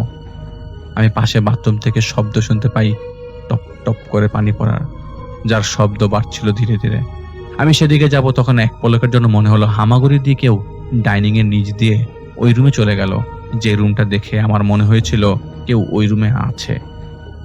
আমি বাথরুমের দরজা খুলবো এমন সময় কল থেকে জোরে পানি পড়ার শব্দ শুরু হতে লাগে আর চাপাতির ধার দেওয়ার শব্দ আসে সেখান থেকে। আমার ভালো লাগছিল না, মনে হচ্ছিল আশেপাশে বাজে কিছু একটা আছে যেটা জানোয়ার স্বভাবের। আমি বাথরুমের দরজা খুলতে যাব, তখনই সজোরে একটা শব্দ হয়, যার জন্য আমি আটকে উঠি আর তাড়াতাড়ি রিংটা হাতে পরে ফেলি। কিন্তু আটকে ওঠার কারণে বুক ধরপড় করছিল। তখনই ধাম ধাম করে ওই রুমটার গেটে বাড়ির শব্দ আসছিল। আমি শুনছিলাম কাদের সাহেবের কণ্ঠ, আমি শুনছিলাম ভাই আমাকে বাঁচান, ভাই আমাকে বাঁচান। আর কুকুর কামড়ে ধরলে যেভাবে শব্দ করে এরকম টাইপের শব্দ আসছিল। আমি জানি এখানে কাদের সাহেব নেই। গেটের সামনে যে দাঁড়াই, মনে হচ্ছিল গেটটা খুলি। আমার চোখের চারপাশে কালো হয়ে আসছিল সবকিছু। আর তখনই আবারও ধাম ধাম করে গেটে শব্দ হয়। দরজায় কারা নাড়ছিল আর বলছিল আমাকে বাঁচান, আমাকে মেরে ফেললো। দরজাটা খোলার সাহস হচ্ছে না, কিন্তু অনবরত বাড়ি মারছিল আর বলছিল আমাকে বাঁচান, মেরে ফেললো, আমাকে মেরে ফেললো। ঠিক তখন আমার শরীরে কাটা দেয় আর পেছন থেকে কিছু একটা ঝুলে পড়ার শব্দ হয়। আমি জানি কি ঝুলে আছে। আমি ঘুরে তাকাই, কিন্তু উপরের দিকে না, নিচের দিকে তাকাই। আমি ঝুলে থাকা শরীরের কোমরের নিচের অংশ কেবলই দেখছিলাম। হ্যালো, কুচকুচে দুইটা পা কাঁপছে তখনও, যেন মাত্রই ফাঁস নিয়েছে। ততক্ষণে আমির সাহেব সেখানে চলে এসছেন আর আমি চাবুক হাওয়া বাড়ি মারলে যেমন শব্দ হয় তেমন শব্দ পাই। আমির সাহেব আমাকে বলেন বেরিয়ে আসো, এখানে তোমার করার মতো কোনো কাজ নেই। আমি বেরিয়ে আসি বাইরে, আর বাইরে বেরিয়ে দেখতে পাই তাকে, যে ওপারের ফরমান নিয়ে এসেছিল আমার কাছে, দূরে দাঁড়িয়ে আছে। আমির সাহেব নিচে আসেন, এসে আমার কথা বলার আগেই তার দিকে ওনার চোখ যায় আর উনি আমাকে বলেন বেয়াদবি করনি তো? আমি বলি না, একদম না। ও নিজেই আগে হুমকি দিয়েছে, তাই আমিও কয়েকটা কথা শুনিয়ে দিয়েছি। আমার দিকে তাকে আমির সাহেব আশাহত হন, কারণ উনি চাননি ব্যাপারটা আরো বিগড়ে যাক, যা পরে বিগড়ে গিয়েছিল। আমি ওনাকে জিজ্ঞেস করি আমাকে কি বলবেন সমস্যার ব্যাপারে। আমির সাহেব আমাকে বলেন এটা তো তোমার কাজ না, আমাদের করতে হবে বাকি কাজ। আসলে একটা ছেলেকে এই জানোয়ার বশ করে রেখেছিল, এরপর সে এই পরিবারের পেছনে লেগেছে। ওদের কাজ শিকারকে একা করে দিয়ে তাকে নিঃশেষ করে তারপর তাকে মেরে ফেলা। সময় লাগবে, কিন্তু ইনশাল্লাহ বিদায় হয়ে যাবে সবকিছু। পরে প্রায় 1.5 মাস সময় লাগে ওই ফ্ল্যাটে ওই জানোয়ারের কবল থেকে মুক্ত হতে। ওই জানোয়ারটাকে আমি যতদূর জানি আমির সাহেবরা কোথাও আটকে রেখেছেন। মূলত ছুক্কুন আলী যেই ছেলের লাশ নিয়ে বহন করে, সেই ছেলের উপরে এই জানোয়ারের স্বভাবের জিনের ছায়া ছিল। সেখান থেকে ছুক্কুন আলীর উপরে এসে আর তাকে এসে মেরে ফেলে। আলেমোটা আটক করেছিল যে কোনোভাবেই, যা পরে কোনোভাবে ছুটে গিয়েছিল। এরপর কাদের সাহেবের ছেলের উপর সুযোগ মতো পেয়ে তারা তার উপরে নিজের কালো ছায়া ফেলে দেয়। 1.5 মাস সময় লাগে সমাধান করতে। কাদের সাহেবের ছেলের উপর থেকে ছায়া সরাতে আরো 2 মাস সময় লেগে যায়। আসলে কাজ করার পর আমি কারোর সাথে যোগাযোগ রাখি না, তাই এখন তারা কেমন আছে তা আমার জানা নাই। আপনারা সবাই ভালো থাকবেন, আল্লাহ আপনাদের হেফাজত রাখবেন। সত্য সব সময় উপরে রইবে সবকিছুর।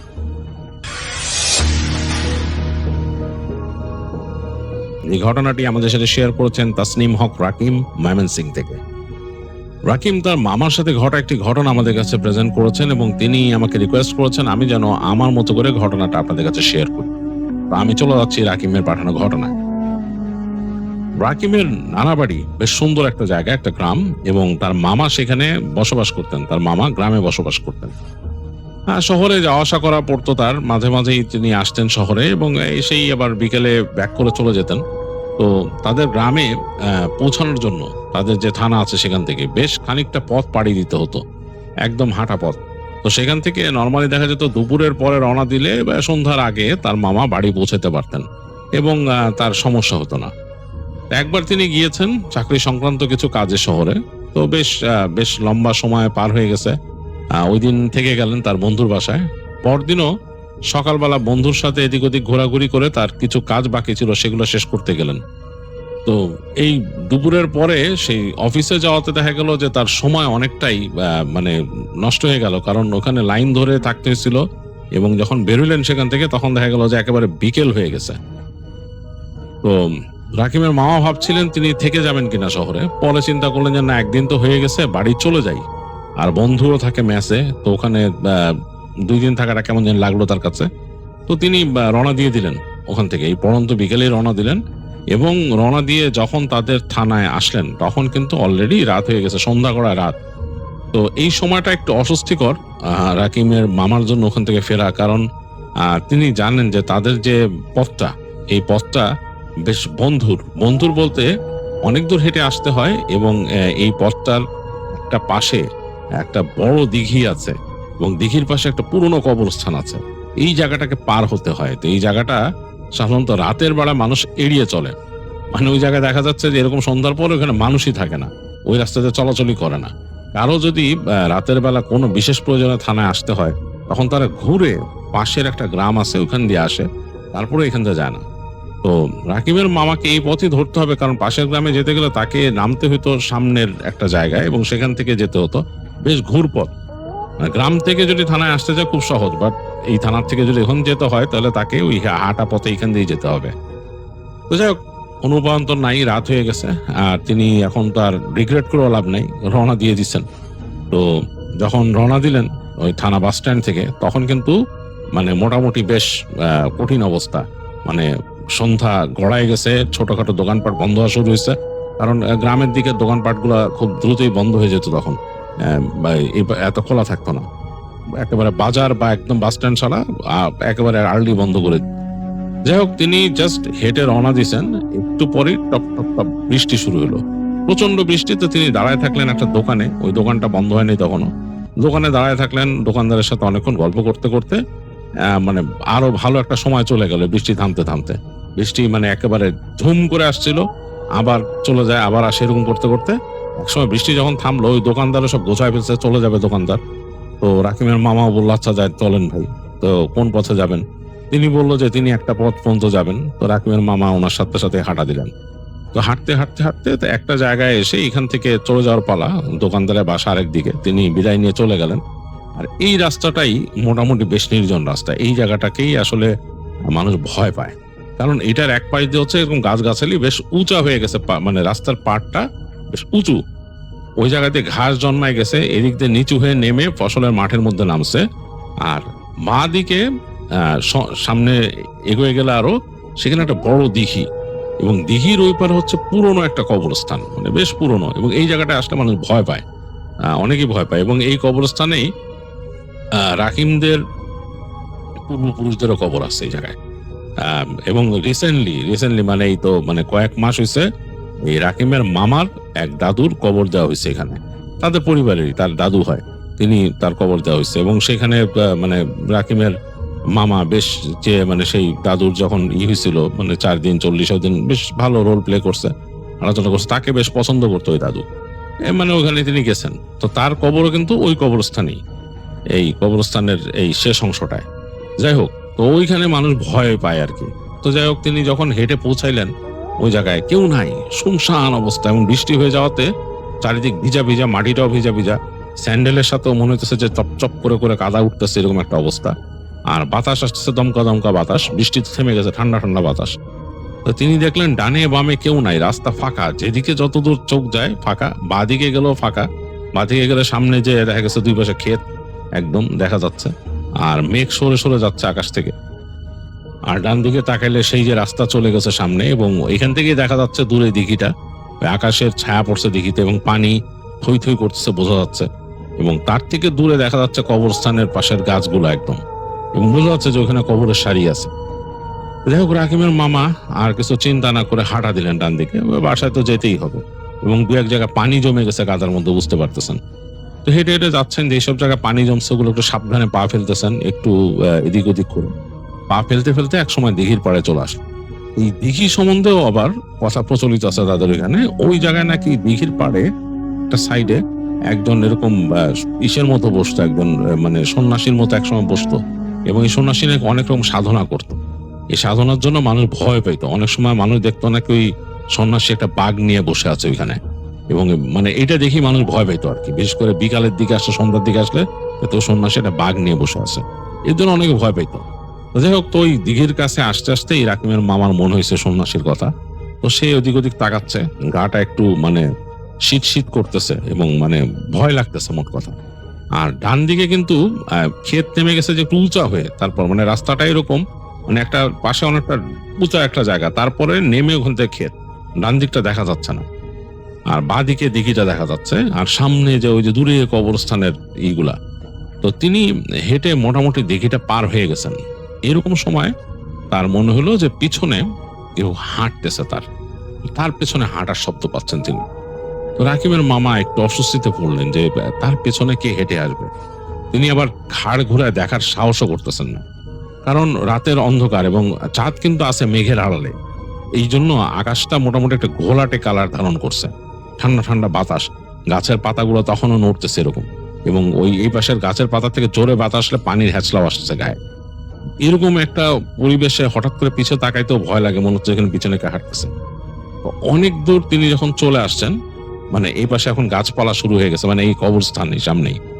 এই সময় তার কাছে মনে হলো যে একদম তিনি শব্দ পেলেন ছপ ছপ করে পা ফেলা।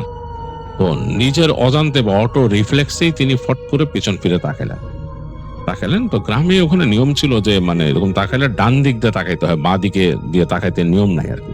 কিন্তু তিনি ওই নিয়ম অমান্য করে ফেললেন। তিনি মানে তাদের ওখানকার নিয়ম অনুযায়ী তিনি মানলেন না, ফট করে তাকালেন বাম দিক দিয়ে। তাকায় দেখতেছেন কেউ নাই, কিন্তু তিনি ওই যে পানি যে জমে আছে ওখানে কেউ পাড়া দিছে, পুরো ওই যে পাড়া দেওয়ার পরে যে একটা রিপেলের মতো উঠে পানিতে, মানে ওই যে একটা ঢেউয়ের মতো, সেটা তিনি বুঝতে পারলেন, মানে কেউ যদি পা উঠাই নিছে ওখান থেকে এরকম। তার কাছে একটু অস্বস্তি লাগলো, ভয়ও লাগলো, যে মনে কেউ পাড়া দিছে কিন্তু কেউ নাই, কই গেল। তার কাছে মানে বেশ ভয় লাগছে। তিনি তাড়াতাড়ি আবার হাঁটা শুরু করছেন। তিনি যখন হাঁটা শুরু করছেন আবার তিনি শব্দ পাইছেন। এইবার শব্দ পাওয়ার পরও তিনি ফট করে পিছন ফিরে তাকাইলেন।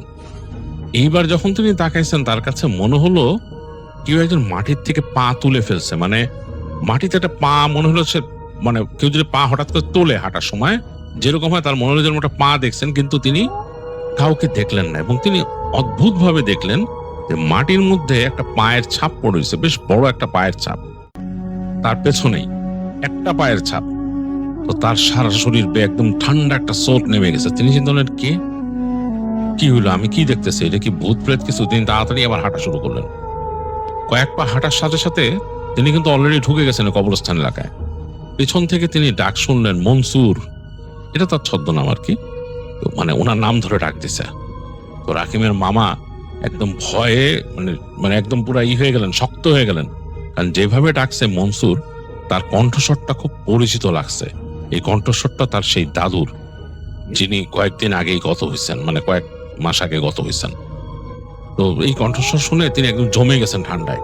তিনি আর কোনো কথা না বলে আবার হাঁটতেছেন। আবার ডাক শুনলেন, মনসুর। তো তিনি ফট করে আস্তে করে পেছন ফিরে তাকাইছেন, কিন্তু ওই যে আবারও সেই ওই যে বাঁ দিক দিয়ে তাকাইছেন।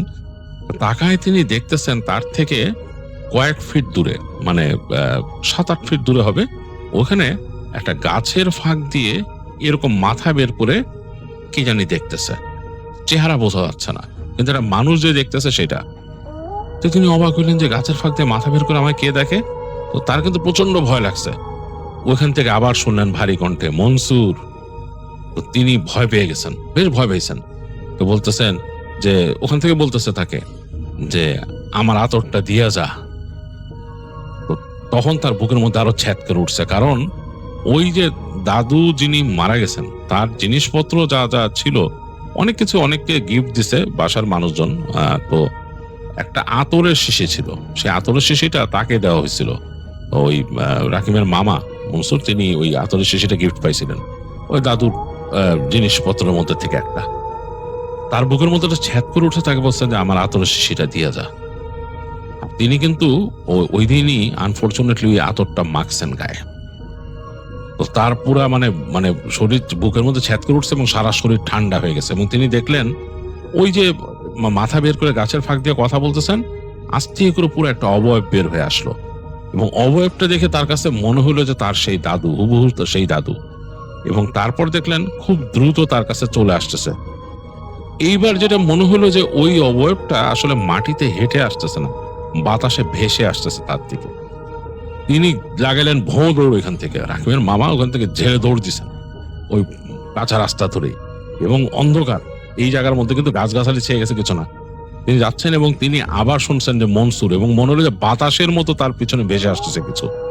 তো তিনি ভয়ে প্রাণপণ দৌড়াচ্ছেন, তার মানে একবারে পায়ের আঙুলের উপর ভর দিয়ে দৌড়াইতেছেন তিনি। কিন্তু তার কাছে মনে হচ্ছে দৌড়ানোটা মানে ইনাফ হচ্ছে না, একদম কাছাকাছি বাতাসের মতো চলে আসছে।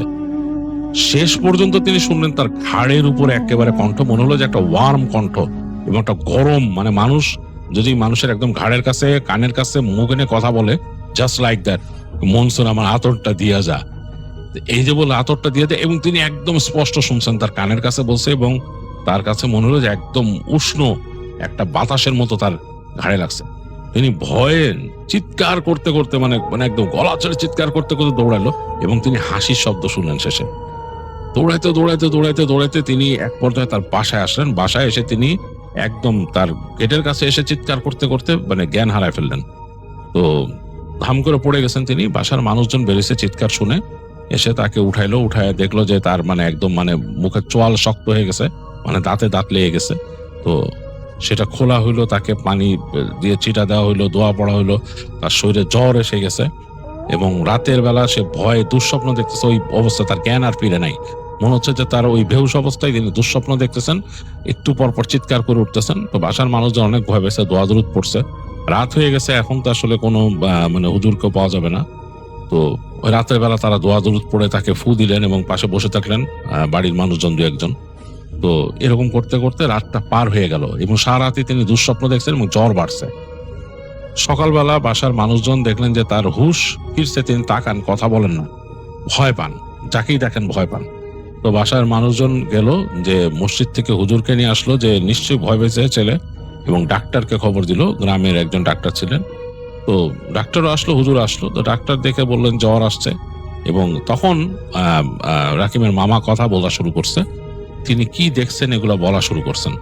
ডাক্তার সাহেব শুনলেন, শুনে বললেন যে ভয় পাইছে, আসলে কল্পনা বেশি করছে অন্যরকম। দাদু দাদু কোত্থেকে আসবে আপনার দাদু তো মারা গেছে, এই বললো আর কি। তো উনি আর আসার কথা না, আপনি এমনি ভয় পেয়েছেন, ও কবরস্থানে পাড়ি দিয়ে আসতেছিলেন, আপনার মনে হয়েছে কিছু।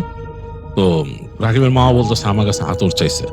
বলে আতর চাইছে, ওই আতর আপনি আনছেন দেখে আপনার কাছে মনে হয়েছে, আতর গায়ে দিয়েছেন, আপনার অবচেতন মন ভাবছে যে ওই আতরটা আপনার দাদুর সাথে কোনো সংশ্লিষ্টতা আছে, আর আপনার মনে ভয় ঢুকেছিল। ওই সময় প্রচন্ড রকমের ভয় ঢুকেছিল আপনার মনে, যেহেতু আসতেছিলেন গভীর রাতে কবরস্থানে পাড়ি দিয়ে, এবং জানেন যে আপনার দাদু এখানে আছে, এই আপনার ভয়, সেগুলো আপনার আসলে হ্যালুসিনেশন হয়েছে। তো রাকিবের মামা মানতে পারতেছেন না, তিনি মানে স্পষ্ট সেই ডাক কানে কাছে শুনছেন। তো যাই হোক, ডাক্তার সাহেব তাকে ওষুধ লিখে দিলেন, জ্বরের ওষুধ ইত্যাদি লিখে, রিল্যাক্স করার ওষুধ লিখে ডাক্তার সাহেব বিদায় নিলেন।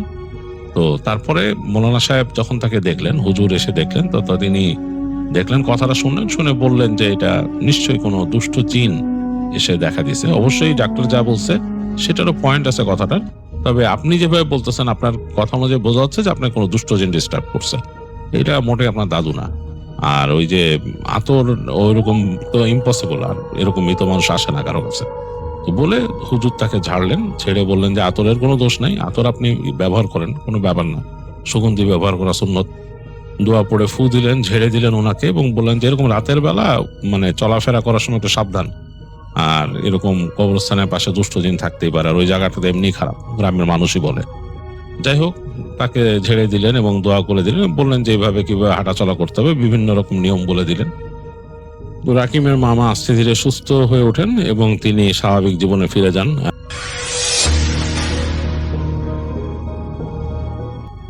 আসসালামু আলাইকুম রাসেল ভাই, আপনাকে অসংখ্য ধন্যবাদ আমাকে সুযোগ করে দেওয়ার জন্য। ইমেইলে ঠিক যেভাবে লেখা আছে আমি ঠিক সেভাবেই পড়ছি। রাত তখন প্রায় 2টা, চারদিকে গভীর নীরবতা, আকাশে কালো মেঘ, মাঝে মধ্যে বিদ্যুতের ঝলকানি। শহরের রাস্তাগুলো প্রায় ফাঁকা, শুধু দূরে কোথাও কুকুরের ডাক আর মাঝে মাঝে বজ্রপাতের শব্দ শোনা যাচ্ছে।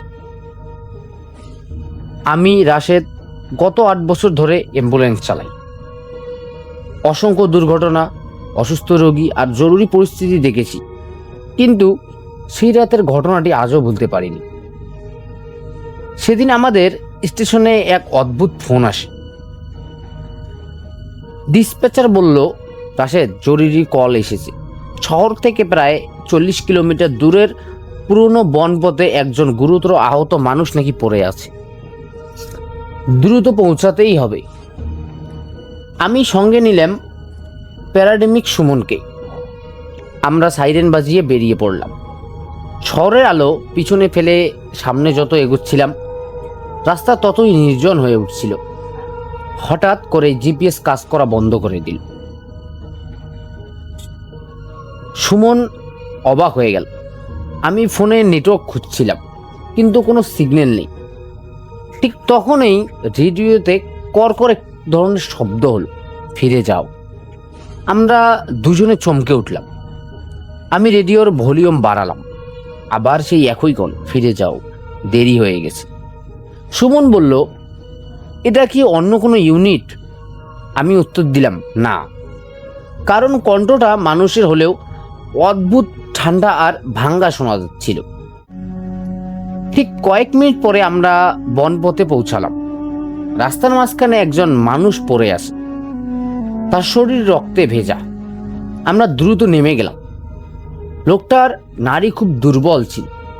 সে ফিসফিস করে বলল, আমাকে হাসপাতালে নিও না। আমি অবাক হয়ে জিজ্ঞেস করলাম, কেন? সে শুধু একবার চোখ খুলে বলল, ওরা সেখানে অপেক্ষা করছে।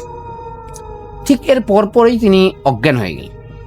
আমি তাকে স্ট্রেচারে তুলে অ্যাম্বুলেন্সে নিলাম।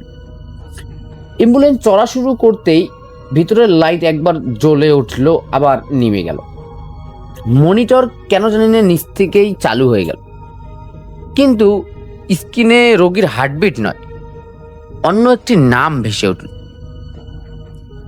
রোগী অজ্ঞাত, মৃত্যুর সময় রাত 1:17।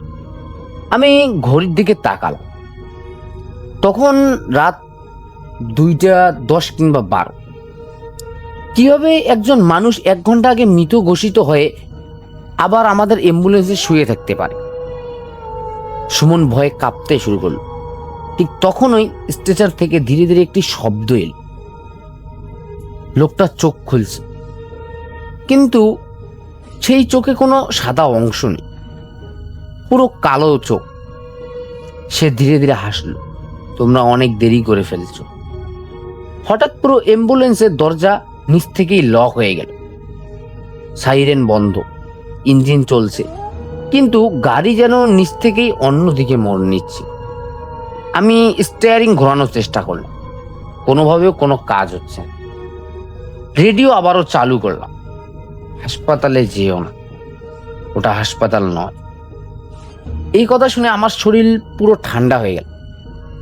সামনে দূরে একটি বিশাল ভবন দেখা যাচ্ছিল, জীর্ণ অন্ধকার, অথচ তার জরুরি বিভাগের লাল বাতি জ্বলছে। আমি সুমনকে বললাম, এটা তো আমাদের মানচিত্রে ছিল না। সুমন জানালার বাইরে তাকিয়ে ফিসফিস করে বলল, রাশেদ ভাই, ওই ভবনের সামনে যারা দাঁড়িয়ে আছে ওরা কেউ নড়ছে না, কিন্তু সবাই আমাদের দিকেই তাকিয়ে আছে। অ্যাম্বুলেন্স ধীরে ধীরে সেই ভবনের গেটের সামনে গিয়ে থামল। গেটের উপর মরিচা ধরা সাইনবোর্ডে লেখা জেলা কেন্দ্রীয় হাসপাতাল, কিন্তু নিচে ছোট অক্ষরে আরো একটি লাইন ছিল, বন্ধ 2098 সাল। আমি পুরো অবাক হয়ে গেলাম। যে হাসপাতাল 28 বছর আগে বন্ধ হয়ে গেছে, সেখানে আর জরুরি বিভাগের আলো জ্বলছে কিভাবে? আর আমাদের অ্যাম্বুলেন্সকে এখানে কে নিয়ে এলো? ঠিক তখনই পেছন থেকে রোগীর কণ্ঠ ভেসে এল, এখন আর কেউ ফিরতে পারবে না। আমি ধীরে ধীরে পিছনে তাকালাম, আর যা দেখলাম সেটা দেখে আমার হাত থেকে স্টিয়ারিং ছিটকে পড়ে গেল। আমি ধীরে ধীরে পিছনে তাকালাম। স্টেশনে যে লোকটি কয়েক মিনিট আগে অসচেতন অবস্থায় তুলেছিলাম, সে এখন উঠে বসে আছে। তার ঠোঁটে অদ্ভুত একরকমের হাসি, কিন্তু পরের মুহূর্তেই আমার বুক কেঁপে উঠল। স্টেশনটি পুরো ফাঁকা। আমি আবার তাকালাম, সত্যি ওখানে কেউ ছিল না। সুমনকে জিজ্ঞেস করলাম, সুমন লোকটা কোথায়? আমি চিৎকার করে উঠলাম, আর সুমন কাপা গলায় বলল, আমি তো একটু আগেই তাকে বসে থাকতে দেখেছি। অ্যাম্বুলেন্সের ভেতরে ঠান্ডা বাতাস বয়ে গেল। মনে হচ্ছিল যেন কারো নিঃশ্বাস আমাদের ঘাড় ছুঁয়ে যাচ্ছে। হঠাৎ অ্যাম্বুলেন্সের ছাদে মনে হচ্ছিল কেউ যেন হাঁটছে, এরকম শব্দ পাচ্ছিলাম, এক পা দু পা। তারপর ধীরে ধীরে সেই শব্দটা সামনের দিকে এগিয়ে গেল। আমরা নিঃশ্বাস বন্ধ করে বসে রইলাম। ঠিক তখনই উইন্ডশিটের উপর দুটি রক্তমাখা হাত দেখা দিল। হাত দুটো কাচ বেয়ে নিচে নামছে। তারপর একটি বিকৃত মুখ কাচের ওপারে ঝুঁকে আমাদের দিকেই তাকালো। মুখে কোনো চোখ নেই, শুধু অন্ধকার দুটি গর্ত। আমি আর এক মুহূর্তও দেরি করলাম, দরজা খুলে বাইরে দৌড়ে বেরিয়ে এলাম। সুমনও আমার পিছনে পেছনে বেরিয়ে এলো। বাইরে নেমে দেখি চারদিকে অস্বাভাবিক এক নীরবতা। কোনো বাতাস নেই, ঝিঝি পোকার ডাকও নেই।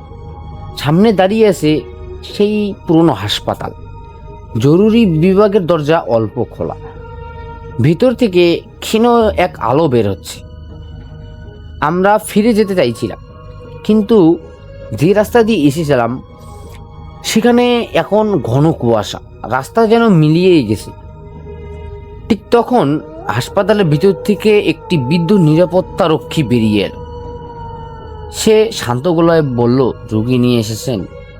আমি বললাম, আমরা ভুল জায়গায় চলে এসেছি। বৃদ্ধ মাথা নাড়িয়ে বলল, এখানে কেউ ভুল করে আসে না। তার কথা শেষ হতেই হাসপাতালের ভিতর থেকে একসঙ্গে অনেক মানুষের কান্নার শব্দ ভেসে এলো। আমার বুক ধড়ফড় করতে লাগলো। সুমন বলল, চলুন একবার ভিতরে দেখি। আমরা দরজা ঠেলে ভিতরে ঢুকলাম। করিডোরের দুই পাশে পুরনো হুইল চেয়ার, মরিচা ধরা স্ট্রেচার আর ভাঙ্গা জানালা। দেয়ালে ঝুলছে অসংখ্য সাদা কালো ছবি।